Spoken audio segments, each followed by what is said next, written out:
You ready to start? Hello, Commissioner Oliver. Didn't see you come in. Hello, Laura.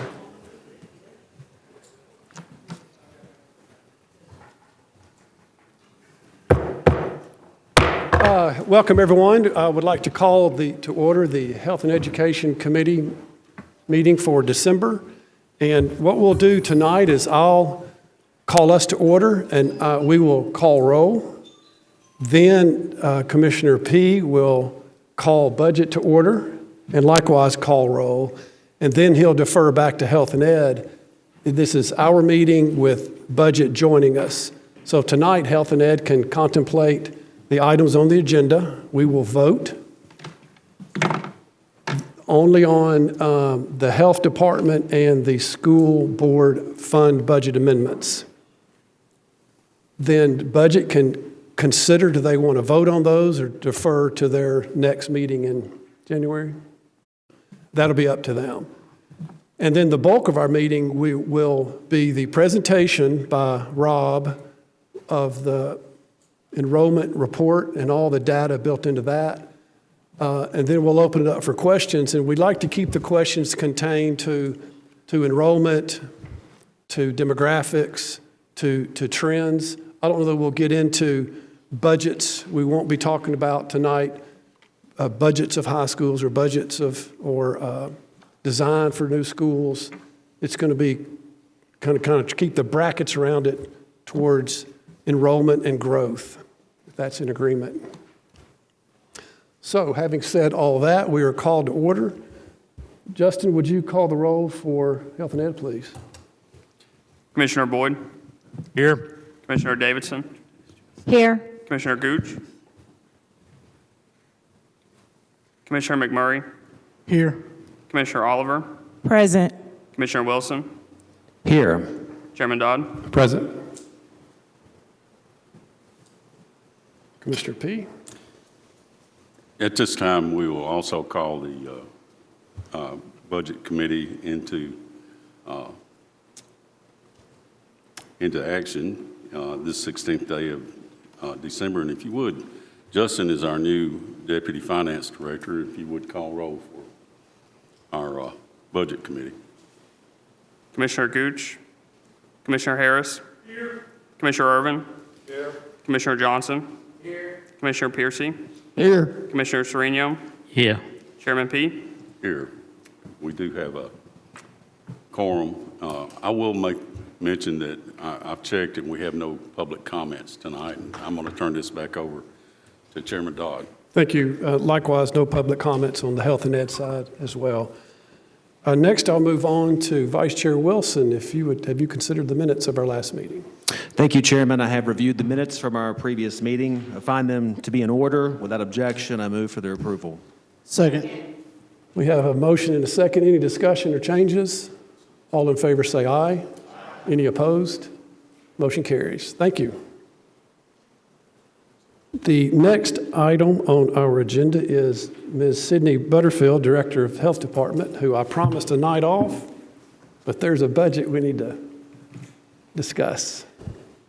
Chairman, while she's coming up here, there was a miscommunication between me and Sydney. She did not have to come tonight. But I'm here. Sydney will be here for questions, but I was going to present the item that's before you tonight.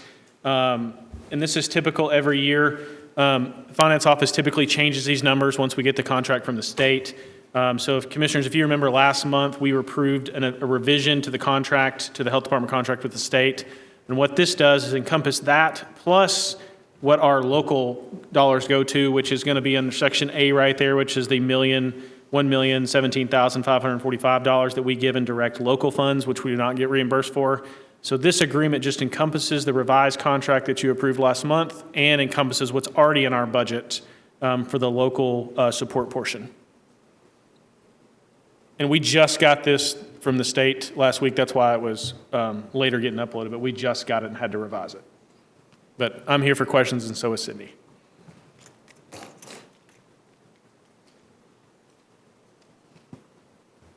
Question. Ms. Oliver. Yes. So you said this is from a grant and this is the county match?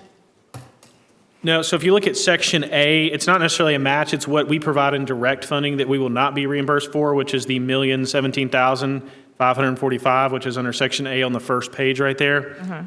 And then if you look under Section B, it says the state agrees to provide a total of, and it's $3,692,800. That's the contract that y'all approved last month at commission.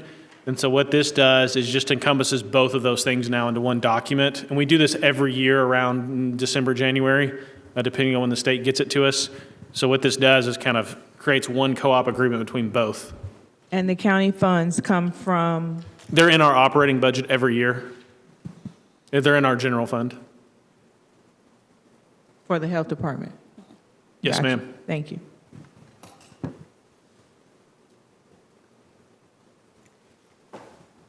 If that is a sufficient explanation, if we're open for any other questions, Commissioner Wilson. Chairman, I move that we approve the agreement as presented. Second. We have a first and a second. Thank you. Any other discussion or clarification? Please call the roll, Justin. Commissioner Boyd, Yes. Commissioner Davidson, Yes. Commissioner McMurray, Yes. Commissioner Oliver, Aye. Commissioner Wilson, Yes. Chairman Dodd. Yes, Motion passes. thank you. Glad I got to see you all. Merry Christmas. Happy Merry Christmas, holidays. Sydney. Thanks for coming up. The next item on our agenda is general purpose school fund budget amendments. Who will be presenting those? I see Dr. Sullivan coming up. And those are on the SharePoint, and I believe I saw an abundance of PDFs and documents came out this week. Hello, Commissioners. Jimmy Sullivan, Rutherford County Director of Schools Superintendent. I want to thank our board and our central office staff for being here, so thank you guys for being here. Greatly appreciate your support. First thing that you have before you, and so this meeting, I think the Health and Ed did decide to move it a week earlier, so we appreciate that. So we're not meeting the week before Christmas, so that is why you didn't get these until Thursday or until Saturday, and they were uploaded and I think shared. We just met on Thursday of last week is when we finalized these motions. So the first one you have before you, general purpose. The first one, the amendments to increase general purpose fund 141 budgeted expenditures and decrease fund balance in the amount of $65,000 to fund the deposits of earnest money and appraisals of 5 McFadden properties. This amendment will transfer money by decreasing fund 141-39000 unassigned fund balance and increasing Board of Education account 72310-715 land in the amount of $65,000. It's all right, I'd like to give a little explanation on that. Yes, please. So at some point in the next 5 years, we're looking to renovate and possibly rebuild McFadden and probably expand those seats as well. In order to do that, there are 5 properties that border McFadden that are going to need to be demolished. And so in order for us to rebuild and redo those, there are those 5 properties. This is our first step of looking to secure those properties. Our board has approved that. You would see the approval, hopefully of under $2 million to come forward if we move forward after appraisals and all of those. But it'll come back before the board in a couple months. So this is part of our going to be updated 5-year plan once we meet in January because we just approved our rezoning on last Thursday. So this is step 1 in rebuilding McFadden. Commissioner Phillips. Dr. Sullivan, do we own those 5 properties? We do not. So that is what this is to do, is for us to be able to purchase these 5 properties. They all border McFadden. There are the school proper that we've been aware of our whole lives. There are 5 encroachments. They appear to be they're privately held, but they encroach into the geometry of the school. And if those 5 properties have been pursued and are under contract, Correct. Yes. and this cleans it up. This is the beginning of the first step of the contract is to provide earnest money. And I do appreciate the board's endeavor to try to keep McFadden as a functioning location. I think that's a great location, and if we can do activity there without having to buy an entire site, I think that could be very good for our future. So, having said that, Question. Commissioner, Ms. Oliver. Yeah. Did you, Dr. Sullivan, did you just say that it is already under contract? Yes, that's the way that our board and what we've worked with Mr. Reed in the past. We put them under contract, which gives us the ability to walk as well if the appraisals don't come in the way that we want. Okay, but this is not to get under contract, you're already These under are contract? the earnest money in the appraisals. Okay, thank you. I'll entertain a motion and we can have further discussion, but is there? Chairman, Mr. I Wilson. have several questions. I apologize. You're I'm good. trying to put them together. I just have many. You said about $1.5 to $2 million would Correct. ultimately be the range. Yes. Okay. The design fees for the forthcoming high school, what's your range of when you may be coming to request that from us? Within the next 6 months. I'd hoped it would have already occurred. We are waiting to close on the Lee Road property. Have we closed yet, Mr. Reed? Well, I guess I can't move it. That doesn't move anymore, does it? The OIT department will have to do it. IT, can you turn up Dr. Sullivan's mic, please? Thank you. All right, so a couple of questions. Obviously, the ask for the design fees would be from the commission. What was the funding for the McFadden properties? Were you going to ask us for that as well? Yes, but we have been looking to take this out of fund balance as well. So here's a question we might as well go ahead and have since we have health and ed and budget together. So, Michael, we have been concerned for a couple of years on keeping approximately $30 million per month, our approximation of bills for a 3-month duration during the summer to make sure that we don't have any disruption in any kind of funding. Now, the fund balance, and I'm sorry I didn't look today. My guess is it's somewhere in the 94 million mark. Where are we at today? In 141, what I'm 92 million. I know that, I'm not sure when that form was pulled, it's in front of your iPads. I think it does say 94.7, but right now, as of today, it's a little over 92. So we're in the danger zone of not wanting to deplete 141 anymore from this point. Would that be a fair statement, Director? Yes. My concern is, I understand today we're just talking about $65,000, which is towards the earnest money. My concern is, Michael, where do you see, and I'm going to go ahead and put them together in proximity. Let's go ahead and just go to the high end. $9 million design fee, $2 million for McFadden, $11 million bucks. Can you give me any kind of guesses on anywhere where that money would come from, or are we already talking about including that in some other bond issue? What are some initial thoughts you can give to both committees? Give me 1 second, Commissioner. My concern is I'm looking at funding earnest money to look in these properties, and I'd like to speak to the relevance that we would actually look at funding the purchase of those. And I feel like in this committee tonight, that's a relevant conversation to ask, is where that would come from. So, Commissioner, you have two or three options. I'm not going to give them to you in any order of preference. I'm just going to give you the options. One option is you could take it out of fund balance out of 141. That is a perfectly legal option. I do think that gets below my comfort zone of fund balance, but that is an option. The other option is you could take a piece out of 199 or 177. Again, I'm not necessarily recommending that, but that would be an option to move stuff around in those funds. The other option would be to fund it through a future borrowing. You could do that in multiple ways. We could do that and issue it through a future bond. We could do a bond anticipation note or a capital outlay note. Or you could fund it through a future budget appropriation in next year's budget, because by the time all this would be needed, it would be getting into July next year. So there's 4 options right there.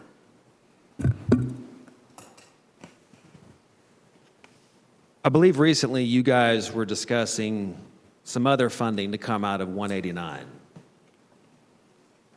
Was that the Transition Academy, and that was your recommendation of where that would come from? Yes.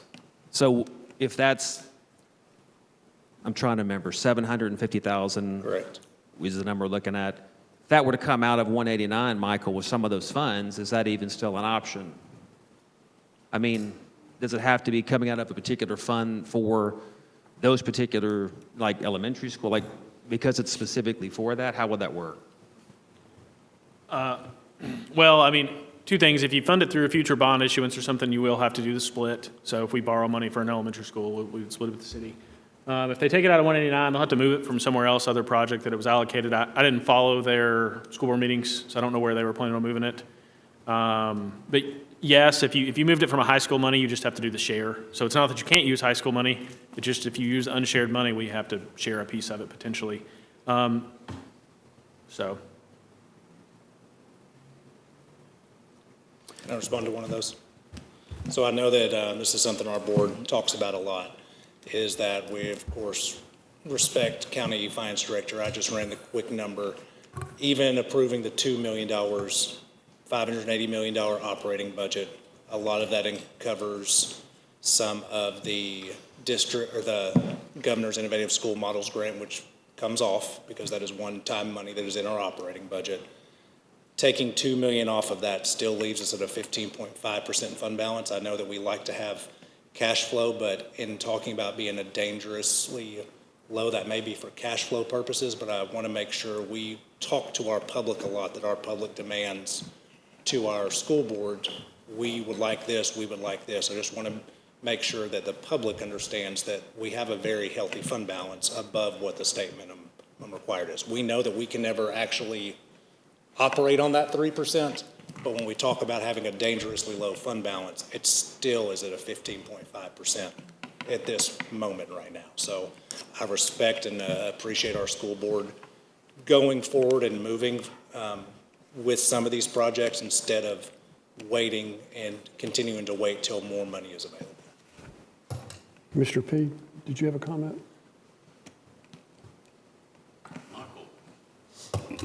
Michael, do you have a preference on the funding options that you mentioned? I'd have to do some more calculations. I'm not prepared to give an exact where I'd want it to come from tonight. I will say it's not the fund balance amount that I'm necessarily worried about. It's going to be the cash flow. Yeah, well, fund balance and cash flow are two totally separate things. So I could have a fund balance of $120 million and I may only have $50 million in cash.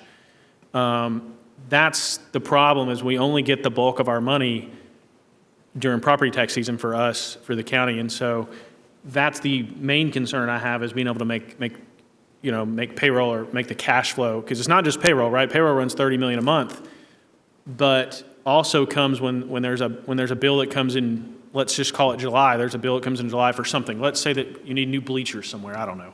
Some big expense, playground equipment, or some emergency that happens. I may not have the physical cash. I may have a budgetary, I may have plenty of money budget-wise, but I may not have cash. And so I do think our fund balance is super healthy. That 15% to me doesn't bother me. I think that is not dangerously low. What I worry about is if we drop too much below the 90 and I have two payrolls back-to-back when I don't have TISA money coming in May, and I don't have it in July, and here lately they haven't sent it all in June. That's the biggest issue I have, is if something unforeseen happens during those summer months, and I don't get it again until August 15th. So that's why our teacher payroll usually runs on the 20th, is really coming right after that TISA payment. But I agree with the director. I think our fund balance is fine. It's more of a cash flow issue where I have maybe some concerns. Commissioner Wilson, let me drop in one question. Dr. Sullivan, I think Michael alluded, this is earnest money, and the duration of the contract or your due diligence, do you recall how long that is? Reed, do you remember off the top of your head? 180 days. 180 days, so that's back to the ask will come later. And at $65K, is that applicable to the purchase price ultimately? Yeah, it'd be 100 at one point, yes. Yeah. So just keep in mind that the purchasing decision, we will have an opportunity, if we get it under contract, I think, step one that's critical, but the opportunity to have those tremendous questions, there will be opportunity for those, put it that way. Sure. And Chairman, I'm only speaking, I'm sorry, Michael, did you need to say something on that first? I have a question from the accounting for looking at cash flow. Does that, I know it's applicable to purchase price, do we forfeit that earnest money if we walk away? Or do we get it back? Okay. Yeah, and Chairman, my conversation basically is this. We're discussing enrollment and the beginnings of a 5-year plan. You will be voting on a 5-year plan within the next couple of months. Within January, hopefully. So I'm bringing this up because it's super important that everyone watching tonight understands that we want to keep money in our fund balance to make sure that without question our teachers are paid even if something happens at the state level with funding. This commissioner will never be comfortable spending below the money to make sure the teachers are paid and they don't have to worry about their check. That's just my opinion. So that's why it matters to me that we have $90 million in there that we try to stay away from. I think it's a good practice. I think teachers would appreciate knowing that we're trying to do that. With that said, also just bringing up the fact that we're looking at $2 million plus $9 million, and then we talked about the $750. I'm getting very concerned until we come together with an updated CIP and over 5-year plan. I'm concerned about any more offshoot projects from any of us until we get a priority list together based on what we need for the county and the school system based on projected revenue. That's all. So I'm just bringing caution to, spending $1 million here, millions here. That's coming up because the high school's coming up. Obviously, you're going to have to look at other schools. I think we're going to find out tonight we have a possible elementary problem in 5 years. So we've got to keep in mind, in my opinion, what we're trying to spend before we have a new plan. I just want to get a new capital improvement plan together so we know, hey, jail is on there and what we need to prepare for a new jail if we decide to do that. At the same point, how do we build 3 schools? That's all I'm looking at. And so I just want the public to know we're not just blindly approving and appropriating funding, that we have the end in mind of what's going on over the next 4 years beyond our terms. Mr. Chairman, are we permitted to ask questions as well? Or I'll leave that up to the chairman of Health and Ed on this. Yeah, now. let's not, I want to keep my brackets of, we're considering a budget amendment to forward to budget. And I think that's the most. fair enough. I was just. And y'all can consider this tonight or wait till your next. I'll reply to that concern. I will have a broader opportunity for questions regarding the plan. I think that's going to be more an open forum. But tonight, the Health and Ed's considering this motion. Mr. Wilson. So just to give clarity, our board has a 5-year plan that you all see every year, and this is on year 5 of our 5-year plan currently. This is from our March board retreat that we updated, and so when we are looking at projects, we are sticking towards our 5-year plan, looking forward, but that we do update that every single year. And so this is from our March board retreat. You all don't get that because you got it last December, is the last time you would have presented, but that's part of why we're here right now. During our budget process last year, it was requested for us to not just meet in May, but also to meet in December. So we're having this twice a year joint session instead of just one time a year. Mr. Wilson. Chairman, after this discussion, I will go ahead and move to approve this budget amendment and send it on to budget for consideration. We have a motion and a second to expend $65,000 that is applicable to the purchase price and refundable. And any other comment on the motion? Ms. Oliver? Question, please. Now, are you saying that for this project, you're looking at, did I hear you say 2.5 million? Under 2 million, 1.5 to 2 million. To complete? Purchase the 5 lots. Purchase the properties, yes. That's what I'm saying, to get Yes. the property? Yes. Okay, thank you. Any other discussion? Justin, call the roll, please.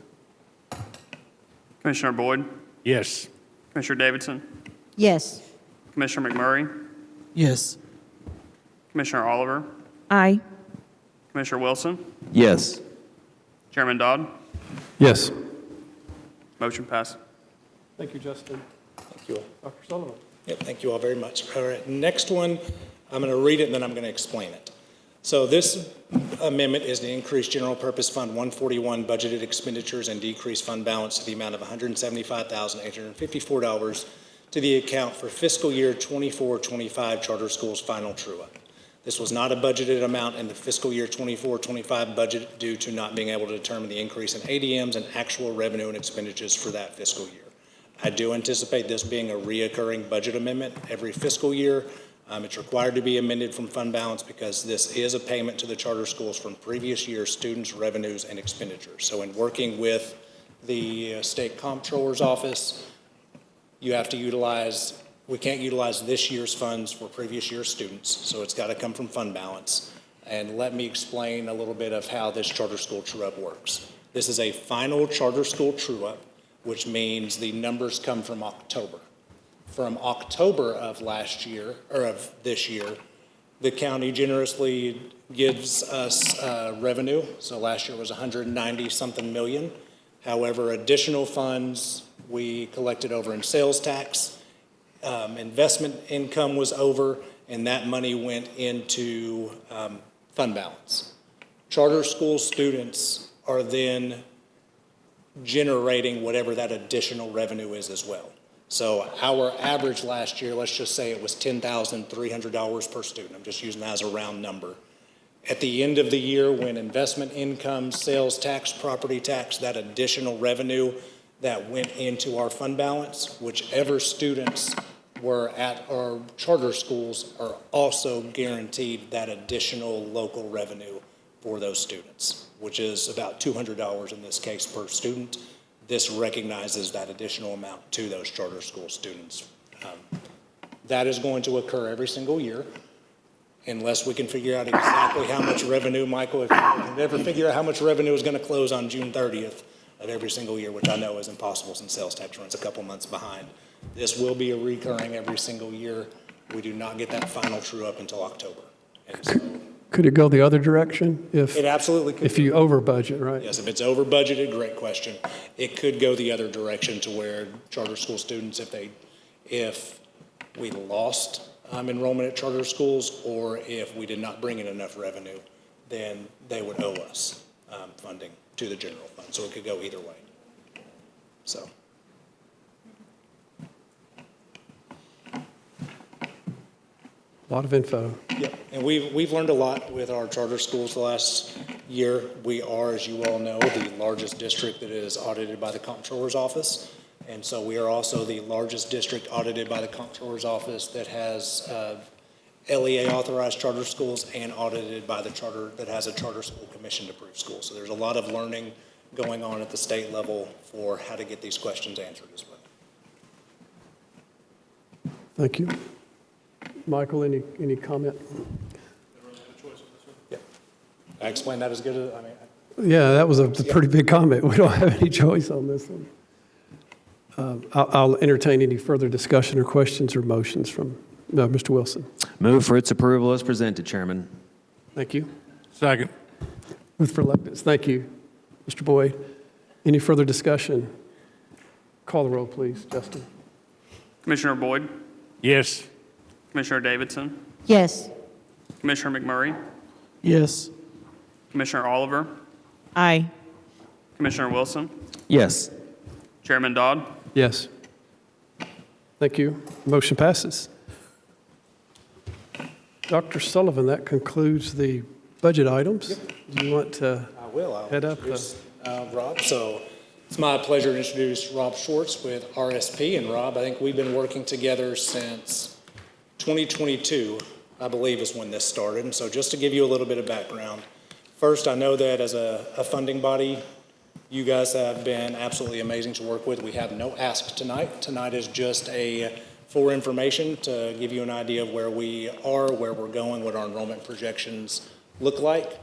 You all have funded us at a level beyond any other commission. So we have added 2,000 high school seats, 1,100 elementary school seats, 1,200 middle school seats, So to add that many seats in just 3 years is tremendous. So we greatly appreciate that support, and I hope that's something that as a commission you guys can be extremely proud of. And it's been our most successful time as a school district for our academic achievements and athletic and extracurricular as well. So it's something that I hope we all can be proud of.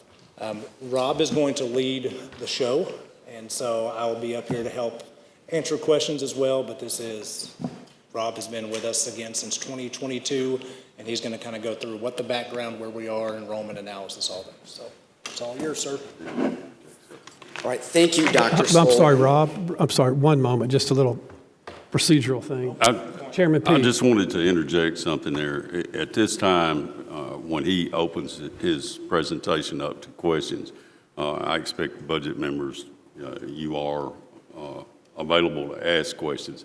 And I'd make this suggestion, and I've got that from our vice chairman, is if you've got questions on what the school board's wanting to do, they're actually taking directions from this guy and the audit he's done. This is the man you need to be asking questions to tonight instead of the school board and the superintendent.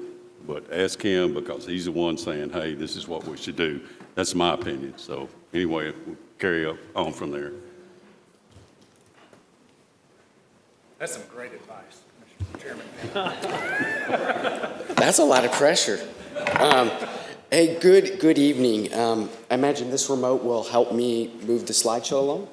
You may have to point it back here. All right, point back there. All right, wonderful. I have 3 objectives here tonight, and I know in the back they're trying to guess when will this meeting be over. It will be over as soon as you guys have all of your questions answered. That's the first thing. But the 3 things that I wanted you to take from this presentation is one, the district has been creating and using data-driven solutions to guide their decision-making. You're going to see that tonight. The second is how you as the county commissioners can feel confidence with this information and their requests for things that need to do with buildings and the experiences the students get in those buildings. The third piece is that we have to plan for the continued development. And I think you guys see this month in and month out. And that's where we've been able to come alongside and partner with the district, a true partnership in trying to understand how do we crack this nut of growth, knowing, forecasting what enrollment will be so that when they do come to you for requests, it makes sense. And it'll make sense with what we're seeing with data. So with that said, like all of the presentations that I give, you're a different audience. Most of my audiences are Board of Education, and they're used to some of the school vernacular that is out there that is filled in this presentation. My team, which I want to throw out a hey back in Kansas, thank you for their work.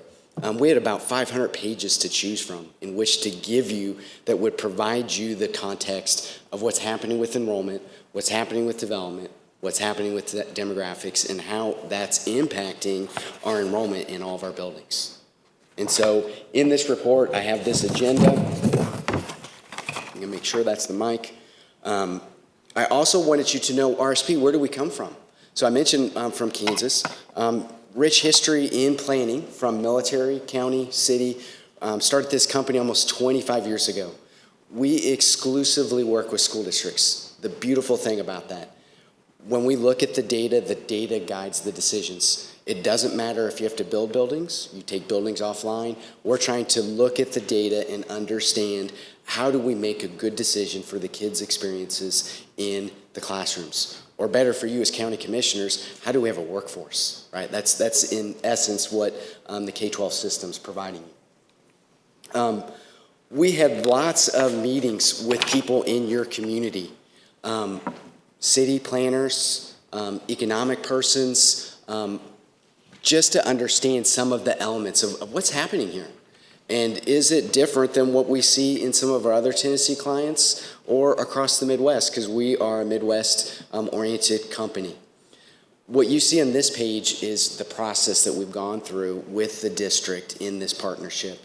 And it's ranged from our enrollment analysis, a capacity analysis, and then unfortunately, since we have some of the county commissioners here for the school district, we have to do rezoning. It's painful. And we have to do it because we're trying to hit some of the objectives of having the right number of kids in the right buildings throughout our entire county system. And so this has kind of been our process. In the document that you have before you that I think we had sent to you guys on Friday, there's lots of visuals. I like infographics, and I think sometimes maps, tables can really help you understand some things that are happening in your community. And so you're going to see a series of maps that are up here that get into geography. So what is our county boundary? So our purple line, right? And then here's our city limits, which are the solid colors. What our existing elementary boundaries were. This is prior to Thursday, so this is what the boundaries were as of last week. And of course, what our middle school boundaries are, again, as of last week, those changed on Thursday. And then our high school boundaries. So again, everything is tied into our county, everything's tied into these boundaries. We start with population. So when you look at this visual, this is where population is headed. It's just going up, right? We are building.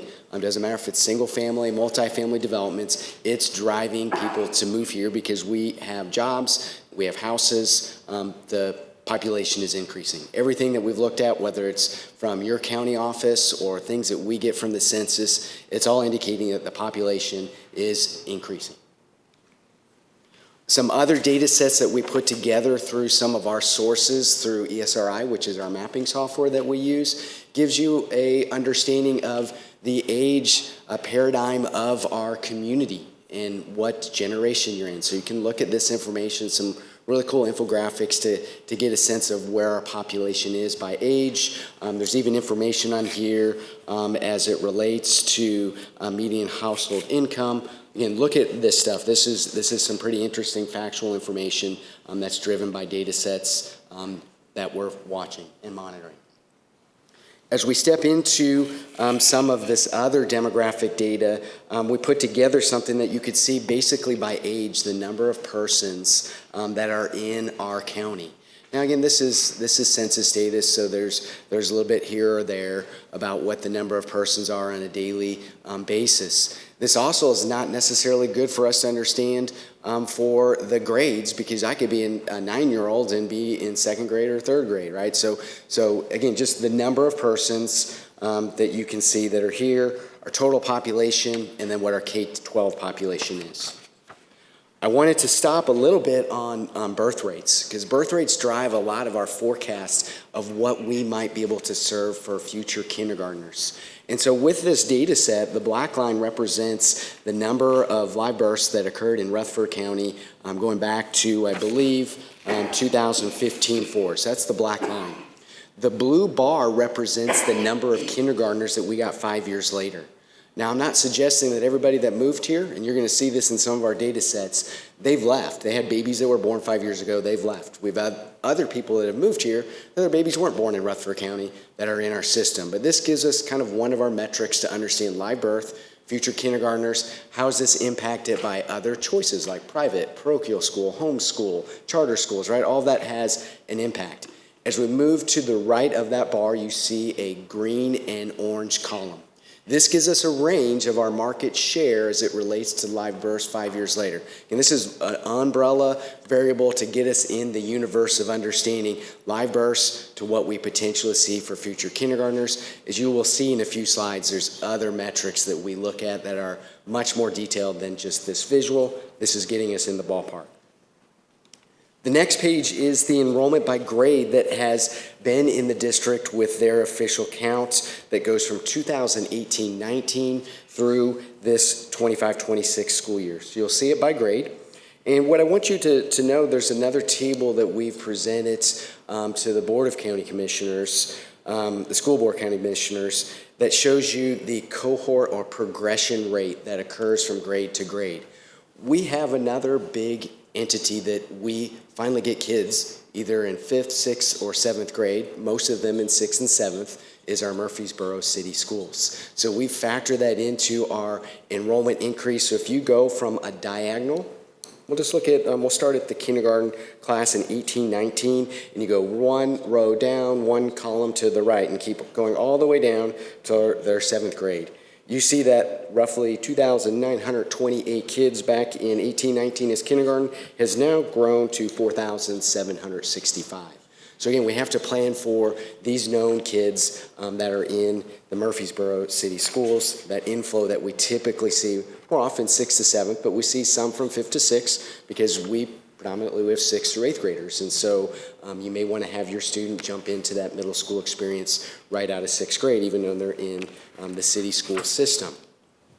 So again, on the next page, you'll see a visual of the Murfreesboro City Schools. You'll see what their enrollment is. Ideally, we would love to get all of their student data by grade the same way that we get it from the Rutherford County schools, so we could really dig into some of this data. Do you want to say something, Dr. Sullivan? We have a great relationship with city schools, but we are in direct competition, and so we get overall data.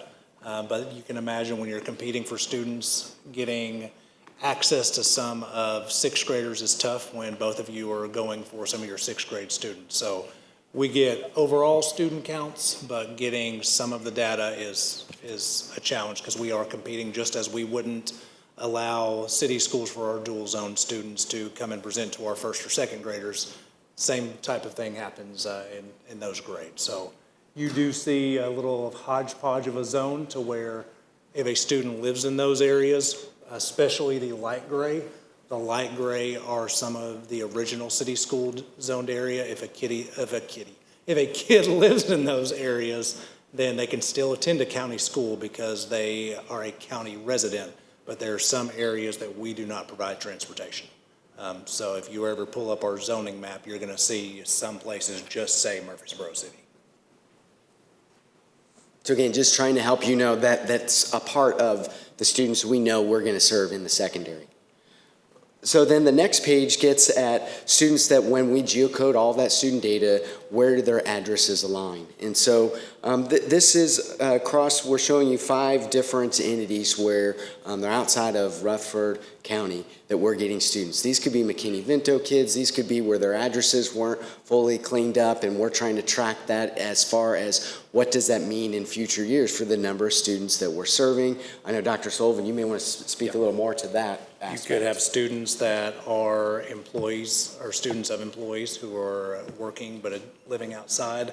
One thing I do want to thank the school board for, and it's direct correlation to us starting to serve together. If you look at the total students out of district by year, 216 to then starting in 22, 23, 185. If you've ever watched any of our board meetings, we used to have on the consent agenda, we had students who were applying for our district and they were applying because they were in trouble in another district. We used to have it on the consent agenda and we accepted every one of them. I think that's just the way we had always operated. Now, if you look on our agenda, we debate every single one of those, and because we are overcrowded, we don't accept most of those students. And you'll see it's been pretty consistent after we dropped off 30, 40 kids there for a while. So I appreciate the board taking those recommendations because not only were those some behavior concerns, but it allowed us to drop some of that out-of-district enrollment that we didn't need. Greg, and just trying to get into some of the data sets that you have. Now, this page is really kind of starting some of the interesting aspect of as we track enrollment. And so we show you by grade bands. The orange part of the bar represents new kids in the district that were not being served the previous year. The green portion of the bar were students that we were serving and in that year were not receiving services from us. And so this gives us our in-out migration by grade band for the last 3 school years. What I want you to get a sense of, we have about 20% of our population that is either new or left our district from the previous year. And so you can imagine the challenges that creates in the classroom or even just forecasting the number of students and where they are, because as we go to this next page, right, go ahead. One of my favorite things to talk about, you hear us and something I hope the commission's proud about, we talk about student growth and we talk about TVOS and being a level 5 district. This is why this is so important. You see that in 1 year we are losing about 20% of our students. And so in a couple years, basically our entire district turns over. Yes, we have some of the same kids that are with us the entire time.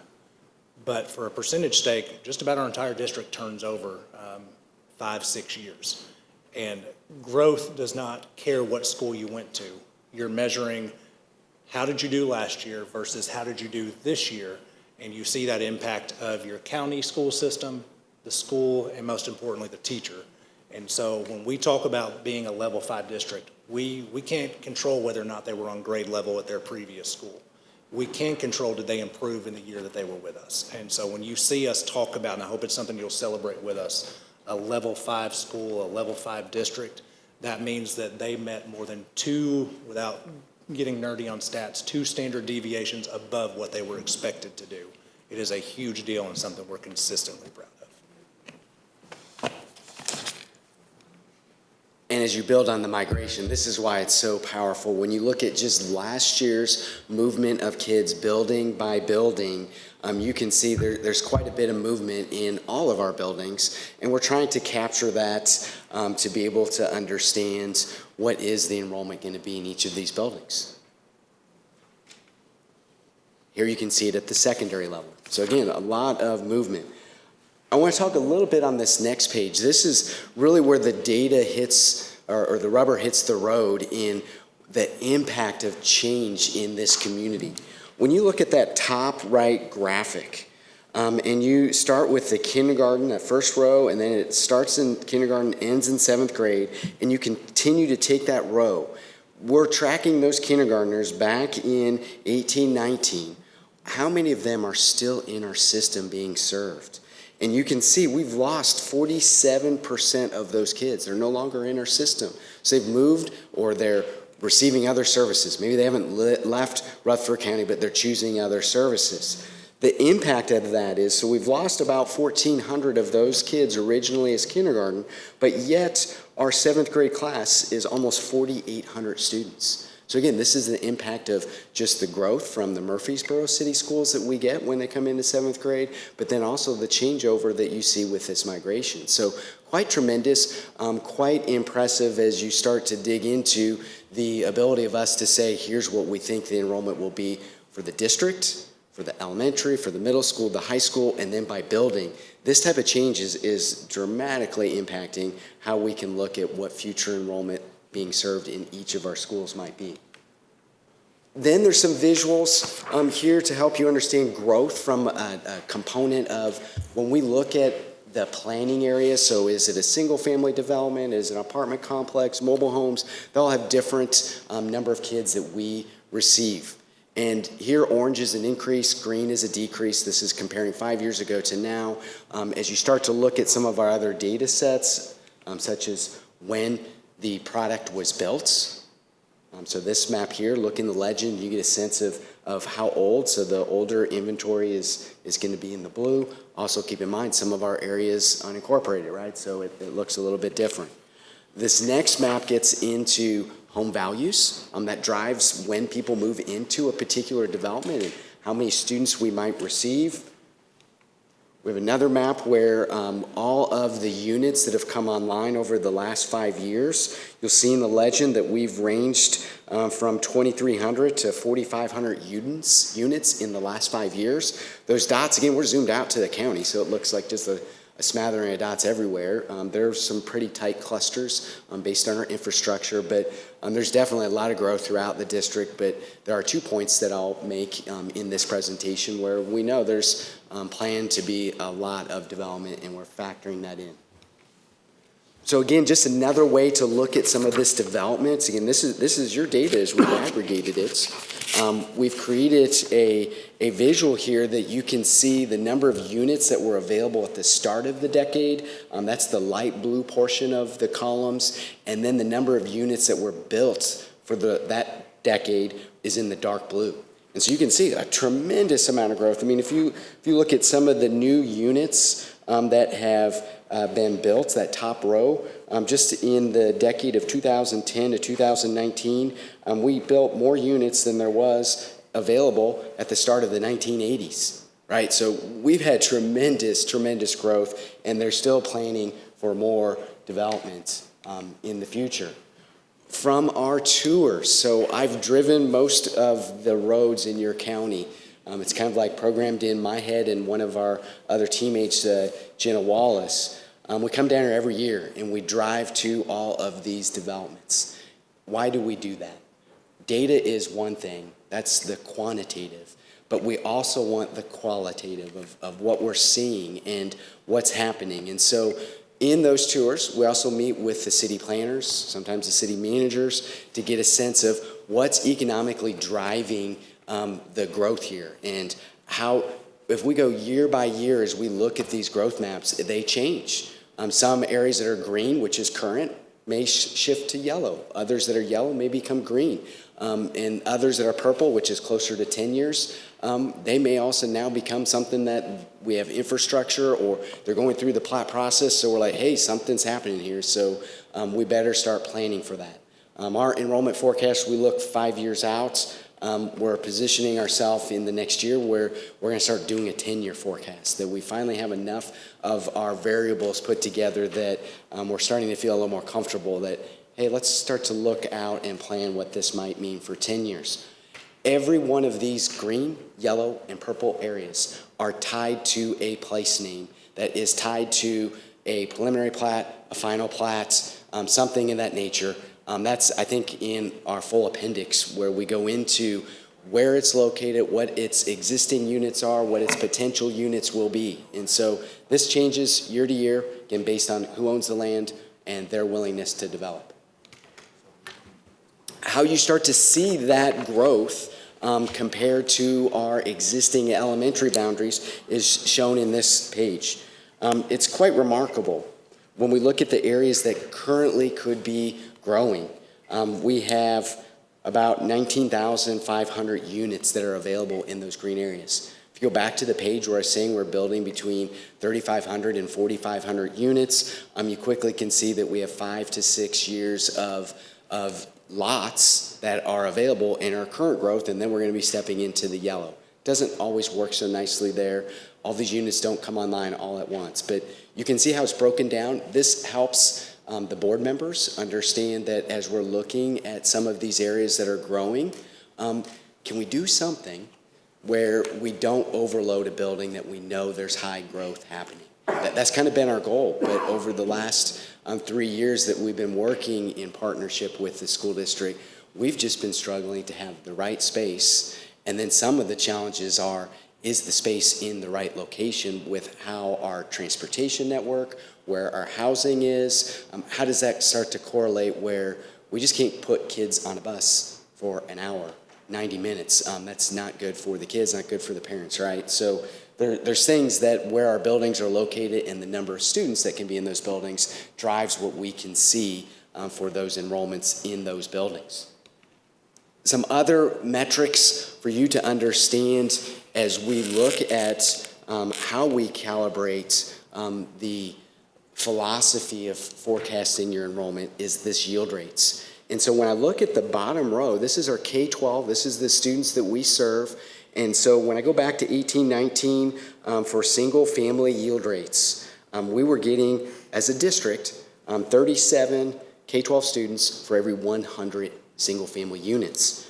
When you go across each of those rows with those existing elementary boundaries, you can see there's some that are way higher than that average, and there's some that are lower than that. And so, again, the district average, so don't use that when you see these new developments coming online, because they're probably going to be higher than that if they meet certain metrics of bedrooms, value, location, proximity to our buildings. Again, this just gives you a sense what that is for each of our elementary buildings of what we're yielding for K-12 students. These are the students that we serve. There's more kids in the community that are charter, private, parochial, homeschool. So these are just who we're serving. We do the same thing with your multifamily units. And so multifamily units, that's going to be our twin homes, duplexes, townhomes, apartments, mobile homes. So everything that's not single family, how does that extrapolate out? Some of these multifamily type developments, we get different yield rates. For instance, mobile home parks. We get more kids out of them than we get out of some of our apartments. But again, when we look at that district average, we're at 18 for every 100 multifamily units in 1819. That grew to almost 21.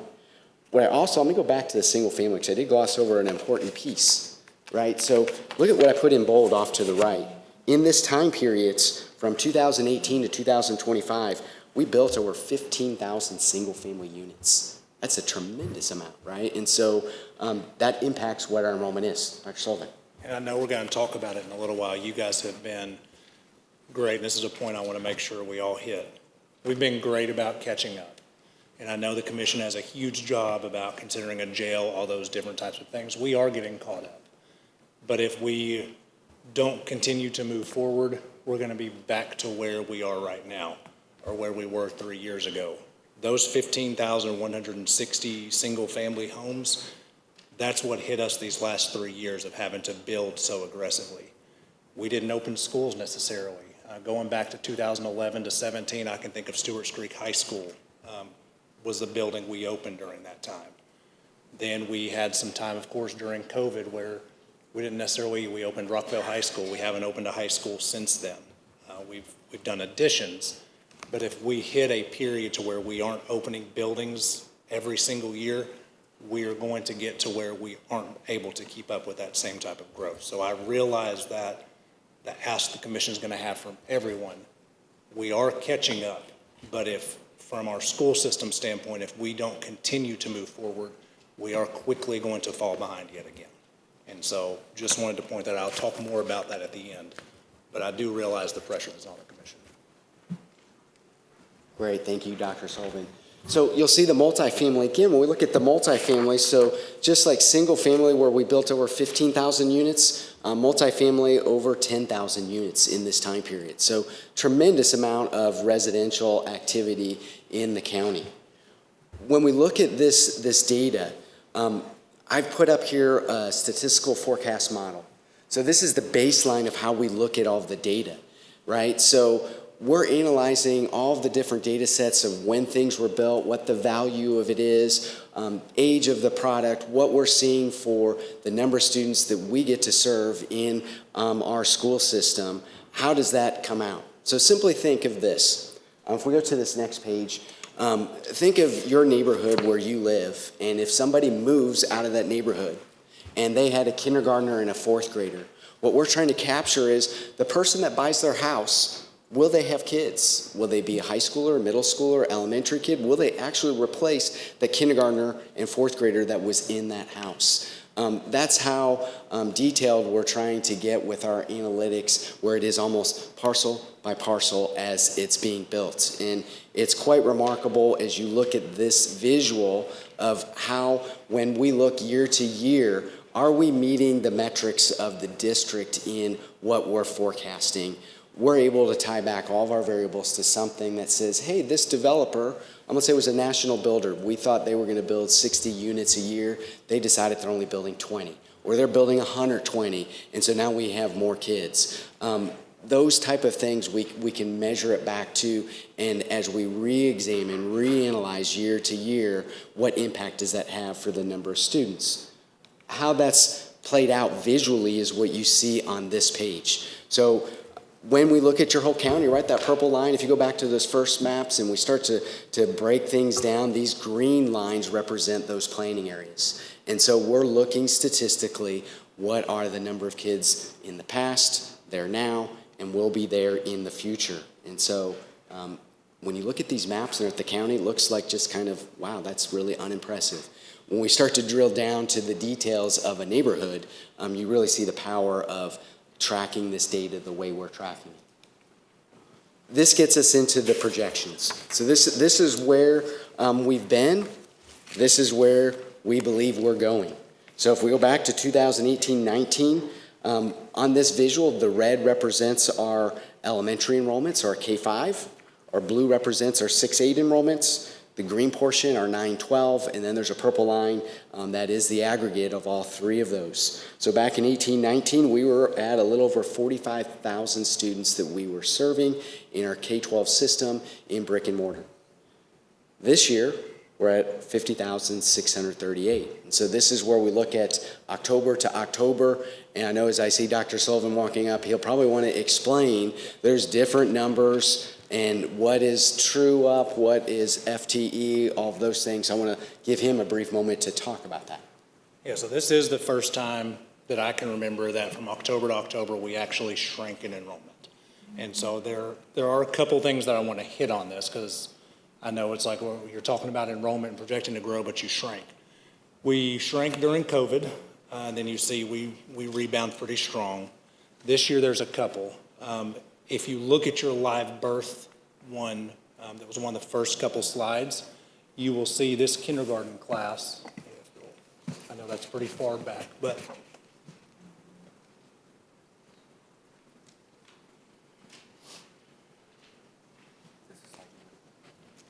yes. Well, I wanted the actual live birth one. It shows, I know it's right like at the beginning, so I apologize to make you go there. Yeah, so there it is. If you look at this live birth slide, you will see this current year of 25-26, there is a decrease of going back to that 2020 cohort. Our kindergarten cohort is down 200 to 300 students. That is a statewide trend. Next year, you will see there is a huge bump in kindergartners. Those students, or well, not students, they weren't students yet. Parents were home during COVID. And we will leave it at that. There was a lot of people at home during COVID, so there's going to be a bump in population 5 to 6 years later. The next thing is at the high school level, we saw a decline, and so I'm going to try to explain this from educational terms to layman's terms as best I can. We went to a 4x4 schedule, which means kids can get 8 credits now in 1 year. We have a lot of students who are able to graduate early now. And so being able to graduate early, we have a lot of students who are now able to finish a year early. That's going to help us as we look at enrollment trends, but it gives us a bump just for a little while till there's another larger class that comes right behind them. And you can see that whether it's reclassification of dropping in our juniors to the number of kids that left in our senior class, that helps us for a little while. We do get funded for them for the previous, if they graduate in December, we get funded for them throughout the rest of the year. But if they graduate a year early, we don't get funded for them for the next year. So our instruction team is working on some things, Dr. Chastain's back there, to make sure that we are giving students and parents to say that your kid is ready, some coursework to make sure that, yes, you have the coursework and the credits to graduate early, but are you actually ready after 3 years of high school? So some unintended consequences of giving them extra coursework and being able to graduate. So those are 2 outliers. You have kids that can graduate early to drop high school enrollment, and then our kindergarten enrollment's just down. It is district-wide, it's down. We expect that to rebound. We've talked about it here, is elementary, we're watching housing prices. As housing prices continue to increase, the affordability is for more established families at the middle and high school level to be able to afford that compared to our younger students. You'll see Bedford, Cannon, some of our surrounding counties are growing at the elementary level to where we're not. So. Great. So again, just looking at the data and how that naturally leads us to why we believe there's going to be enrollment growth, even in spite of the short-term downturn in the number of kindergartners. See where my slide is. There we go. All right, so finishing off this information, by 2030-31, you see that we're forecasting that our students served is going to be over 56,000 students. Again, this is all tied to some of the solutions we think maybe need to be put in place so that we have some proper funding in tow for some of the growth, some of the buildings that are being needed. We'll talk about that. We even get into the enrollment by building. And so here, this is before we have the boundary approved from last Thursday. So I wanted you to see, since we gave this to you on Friday, that, hey, some things have changed on Thursday. The board, the school board made some decisions for what you see on this map. So again, you guys have asked them to be fiscally responsible in trying to get students in the buildings with where we have space. And the buildings that we knew were coming online, we had to assist Stewart's Creek and Stewartsboro. When you see that orange shading, that means we're over 100% of what that functional capacity is. I'll talk about functional capacity. This is one of those elements, one of the tools the district uses where are there some things we can do with our programs? Are there things that we can do with what's happening in the buildings with some of the spaces? And if we can't do those things, then we do a rezone, generally speaking. Question, please. Are you saying this is reflective of what happened Thursday? This is not. Okay. This part in middle school is not, but the Okay. enrollment and everything else is. Okay, thanks. One thing I want to hit on this, I want to recognize our school board. Every one of them is here. Rezoning is awful. We have done it every single year. Our board that is sitting now knew that was part of the task. When I became director in 2022, we knew we had to build buildings, and we knew we had to rezone every single year to get there. And thank goodness after last Thursday, I'm hoping that we're done with that for a while. But we have rezoned every single year to try to get so much red out of here. If you go back to our presentations from Rob in 2023, elementary was just red, just about straight down the page with overcapacity. We have had to upset parents and students of where they are, which is not popular to do, to be able to get our buildings to capacity. Same thing for middle school. Middle school is still a challenge. That's where we're growing substantially, but we're not as much red with Poplar Hill Middle in our new zones that we passed the other night. Same thing for high school. So I do want to recognize our school board. Rob and I have spent more time together than he would ever like to ever talk about trying to figure out zones for this county. And our school boards had to make the tough decisions to rezone 50-something thousand students to do what was best to utilize our seats so that if we are asking for funding, it's because we are out of options. And we have utilized our seats. So if we're asking for things now, we are out of options. And so that's something we've told you from the beginning we would do, and we've now completed that at every grade level. Question. So can you point out what's different Yes. based on what happened Thursday? I didn't watch the Yeah. Thursday meeting. We were in a meeting, Yes. so. Browns Chapel will have about 200 kids added to this, 160 to 200 kids added. And then Stewart's Creek Elementary will subtract that many. Maybe a little bit more. Stewartsboro, yes, it is over capacity, but we're at 100% capacity, and same thing with Las Casas. They're not where we would like, but they're still within that realm to where we can do some things within that building with our programming to make that a little bit better. Stewart's Creek's still going to be the one as we get to 2930, 3031 that's our concern, is that area. That one in Rock Springs Elementary, there's three I want to point out. You're going to have Stewart's Creek Elementary that's still going to be 1,300 students. Rock Springs Elementary has an addition at 1265, and it's supposed to be at 1252. And then the one that I don't love, but it's what we built for my time, is Rockville Elementary. It's an elementary school of 1585, and it is supposed to be at 1457. So 1,550 kids. I know that can be argued it's fiscally responsible to build big schools. It's educationally not appropriate to build schools that big either. To have that large of an elementary school to where you have 1,600 kids in it is not good for students. Keep thinking I'm taking yours. No, don't worry.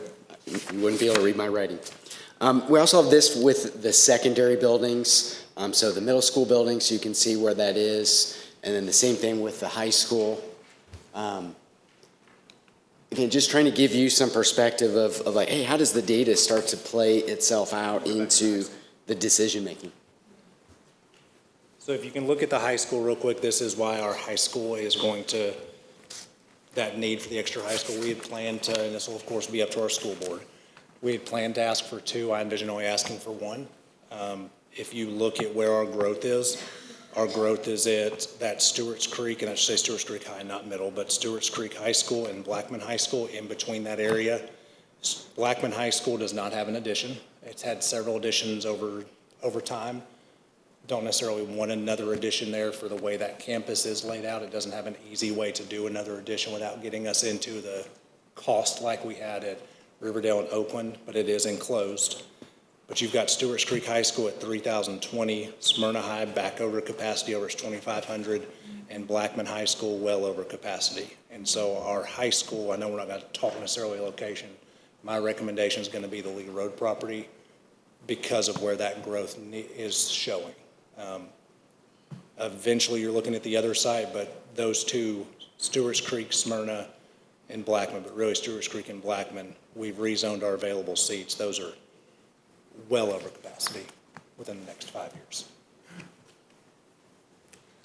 Yeah, and let me go back even to the middle school. So as you start to think about how does this fit into the decision-making that you all will be presented from the school district, just when we look at the middle school, look at that bottom row, and you see we're in orange. So district-wide, we run out of district-wide middle school capacity.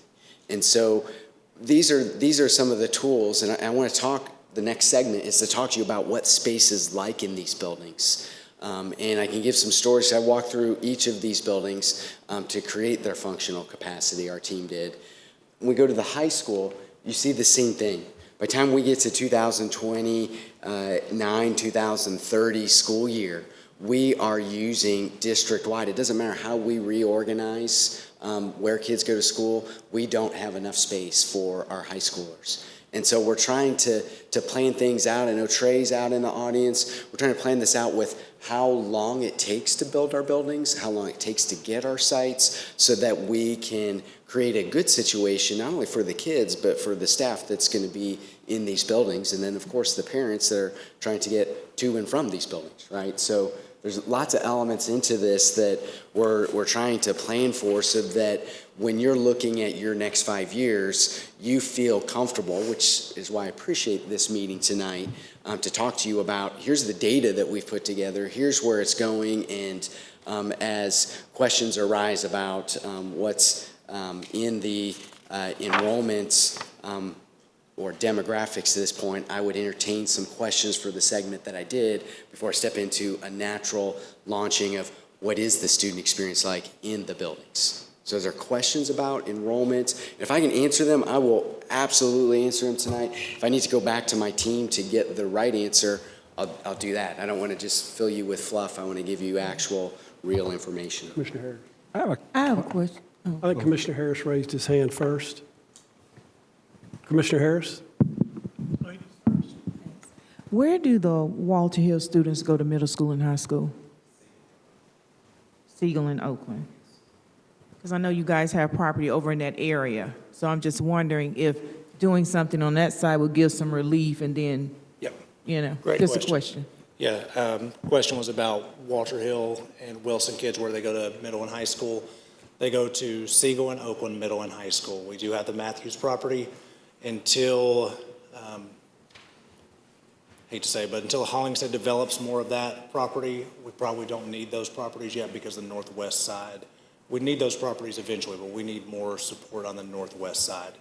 In order for us to utilize building a high school on the Matthews property, and I was born and raised in Walter Hill, I would love to put a high school in Walter Hill, but for our district, everything on the northwest side, if we were to build at Walter Hill, we would have to shift Stewart's Creek to Smyrna and shift Smyrna all the way out to Walter Hill to utilize those seats. So, yeah, it would be, yes. Yeah. Sending old Smyrna to Walter Hill would not go over well. Commissioner Harris? Where are you getting your data from on housing market? Are you getting that from the HBA, or is this something you're doing on your own? This would be information from the cities themselves of what their indices are, as well as through ESRI. So we have what they call their business analysts online that we're tracking what's happening on the grounds as best as can be managed within those systems to understand the value of homes, the circulation. So what is the turnover rate of some of these units? And that as well is tied back to when you look at the change of students with the in-out migration, all that gets into our understanding at each of those subdivisions, what is that changeover rate likely to be? So you take in consideration of the large inventory that we have right now? Correct. And so one of the things that we have seen is as interest rates increased, for instance, I look at my perspective, I would have a 2.5% interest rate. When it got up to 7%, what reason would I have to move from having a 2.5% interest rate loan and now having a 7%? There has to be something more than just dollars that would drive me. And so we saw people stay in place longer, and so we didn't see the turnover rates in a lot of the areas that we normally would have seen. Yeah, and that leads me into my next question is, when people can't afford a mortgage, a high-interest mortgage, then they rent, correct? That would be a logical Okay, way they would so go. what does your data show anything as to how many kids per household it is in multifamily and apartments? Yeah, if we go back to our yield rate table, this is where with multifamily units, we get fewer kids per 100 multifamily units than what we yield at a single family. But that's all driven by some other factors that we look at is what are the number of bedrooms in those apartment complexes? Are they market rates, below market rates, rents? We don't really have too much of that, but with market rate rents, the number of bedrooms, the number of amenities that they might have at those complexes, who are they trying to tailor who will be living in those units is dictated by some of those prices that they charge. So we know there's fewer kids for multifamily units, but we know what's becoming more affordable in some of the communities we work with. We've already transitioned that the affordable units are the multifamily units, townhomes, twin homes, duplexes. Here we still... We're getting a lot of permits and stuff coming in multifamily. Correct. And I know we got a few apartment projects that are coming up too that are very big. And the reason I'm saying this is because Blackman is so overloaded right now, and most of that is in those areas that they're building. So, and also it's hard for us as a county commission to know how much money that it is per household. Like, based on the 2020 census, it was 2.3 kids per household. Is that close? It's going to be varying based on the value of the home, age of the home. In many places, it'll be less than that. And that's kind of where we get into the modeling. There's a subdivision life cycle. So as we look at what these yield rates are, as the developments get built, there's few kids, then they get to a point after the development reaches, let's say, 90% built out. A certain time period after that, they hit the maximum number of kids. But you also start seeing things change of the number of elementary versus middle school, high school. So all of that is like factored into what we're saying when we look at the forecast of, let's say, the middle school. It may be very different than what it was in that neighborhood at the elementary level. So all of these variables, qualitative, quantitative, we've put it into this ability to try to say, here's what enrollment will be. I know for Rutherford County Schools, we've been between 98 and 100% accurate in what our forecast is, closer to 99%. And we take not all the credit there. There's people here in your community, they've spent a lot of time with us to help us understand what is being built, the timing of what it's being built, and hey, yeah, this is going through this process, but there's going to be a delay because guess what? There's something that's happening with the road or with the water or with the sewer. And so we appreciate them giving us information because they know all we're doing is trying to help the school district. There's no other ask that we have other than, can you tell us what is happening in your communities and what impact that might have? You bet. If I could add to that just a little bit. You mentioned earlier you're getting a lot of your information from Murfreesboro, from the cities.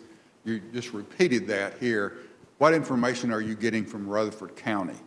Rutherford County too. We meet with Rutherford County because there's a lot of development that's happening out in the county, not within the city limits. So similar information where we meet with the planners to get a sense of the timing element, right? So where infrastructure is and how that's going to relate to the number of units built.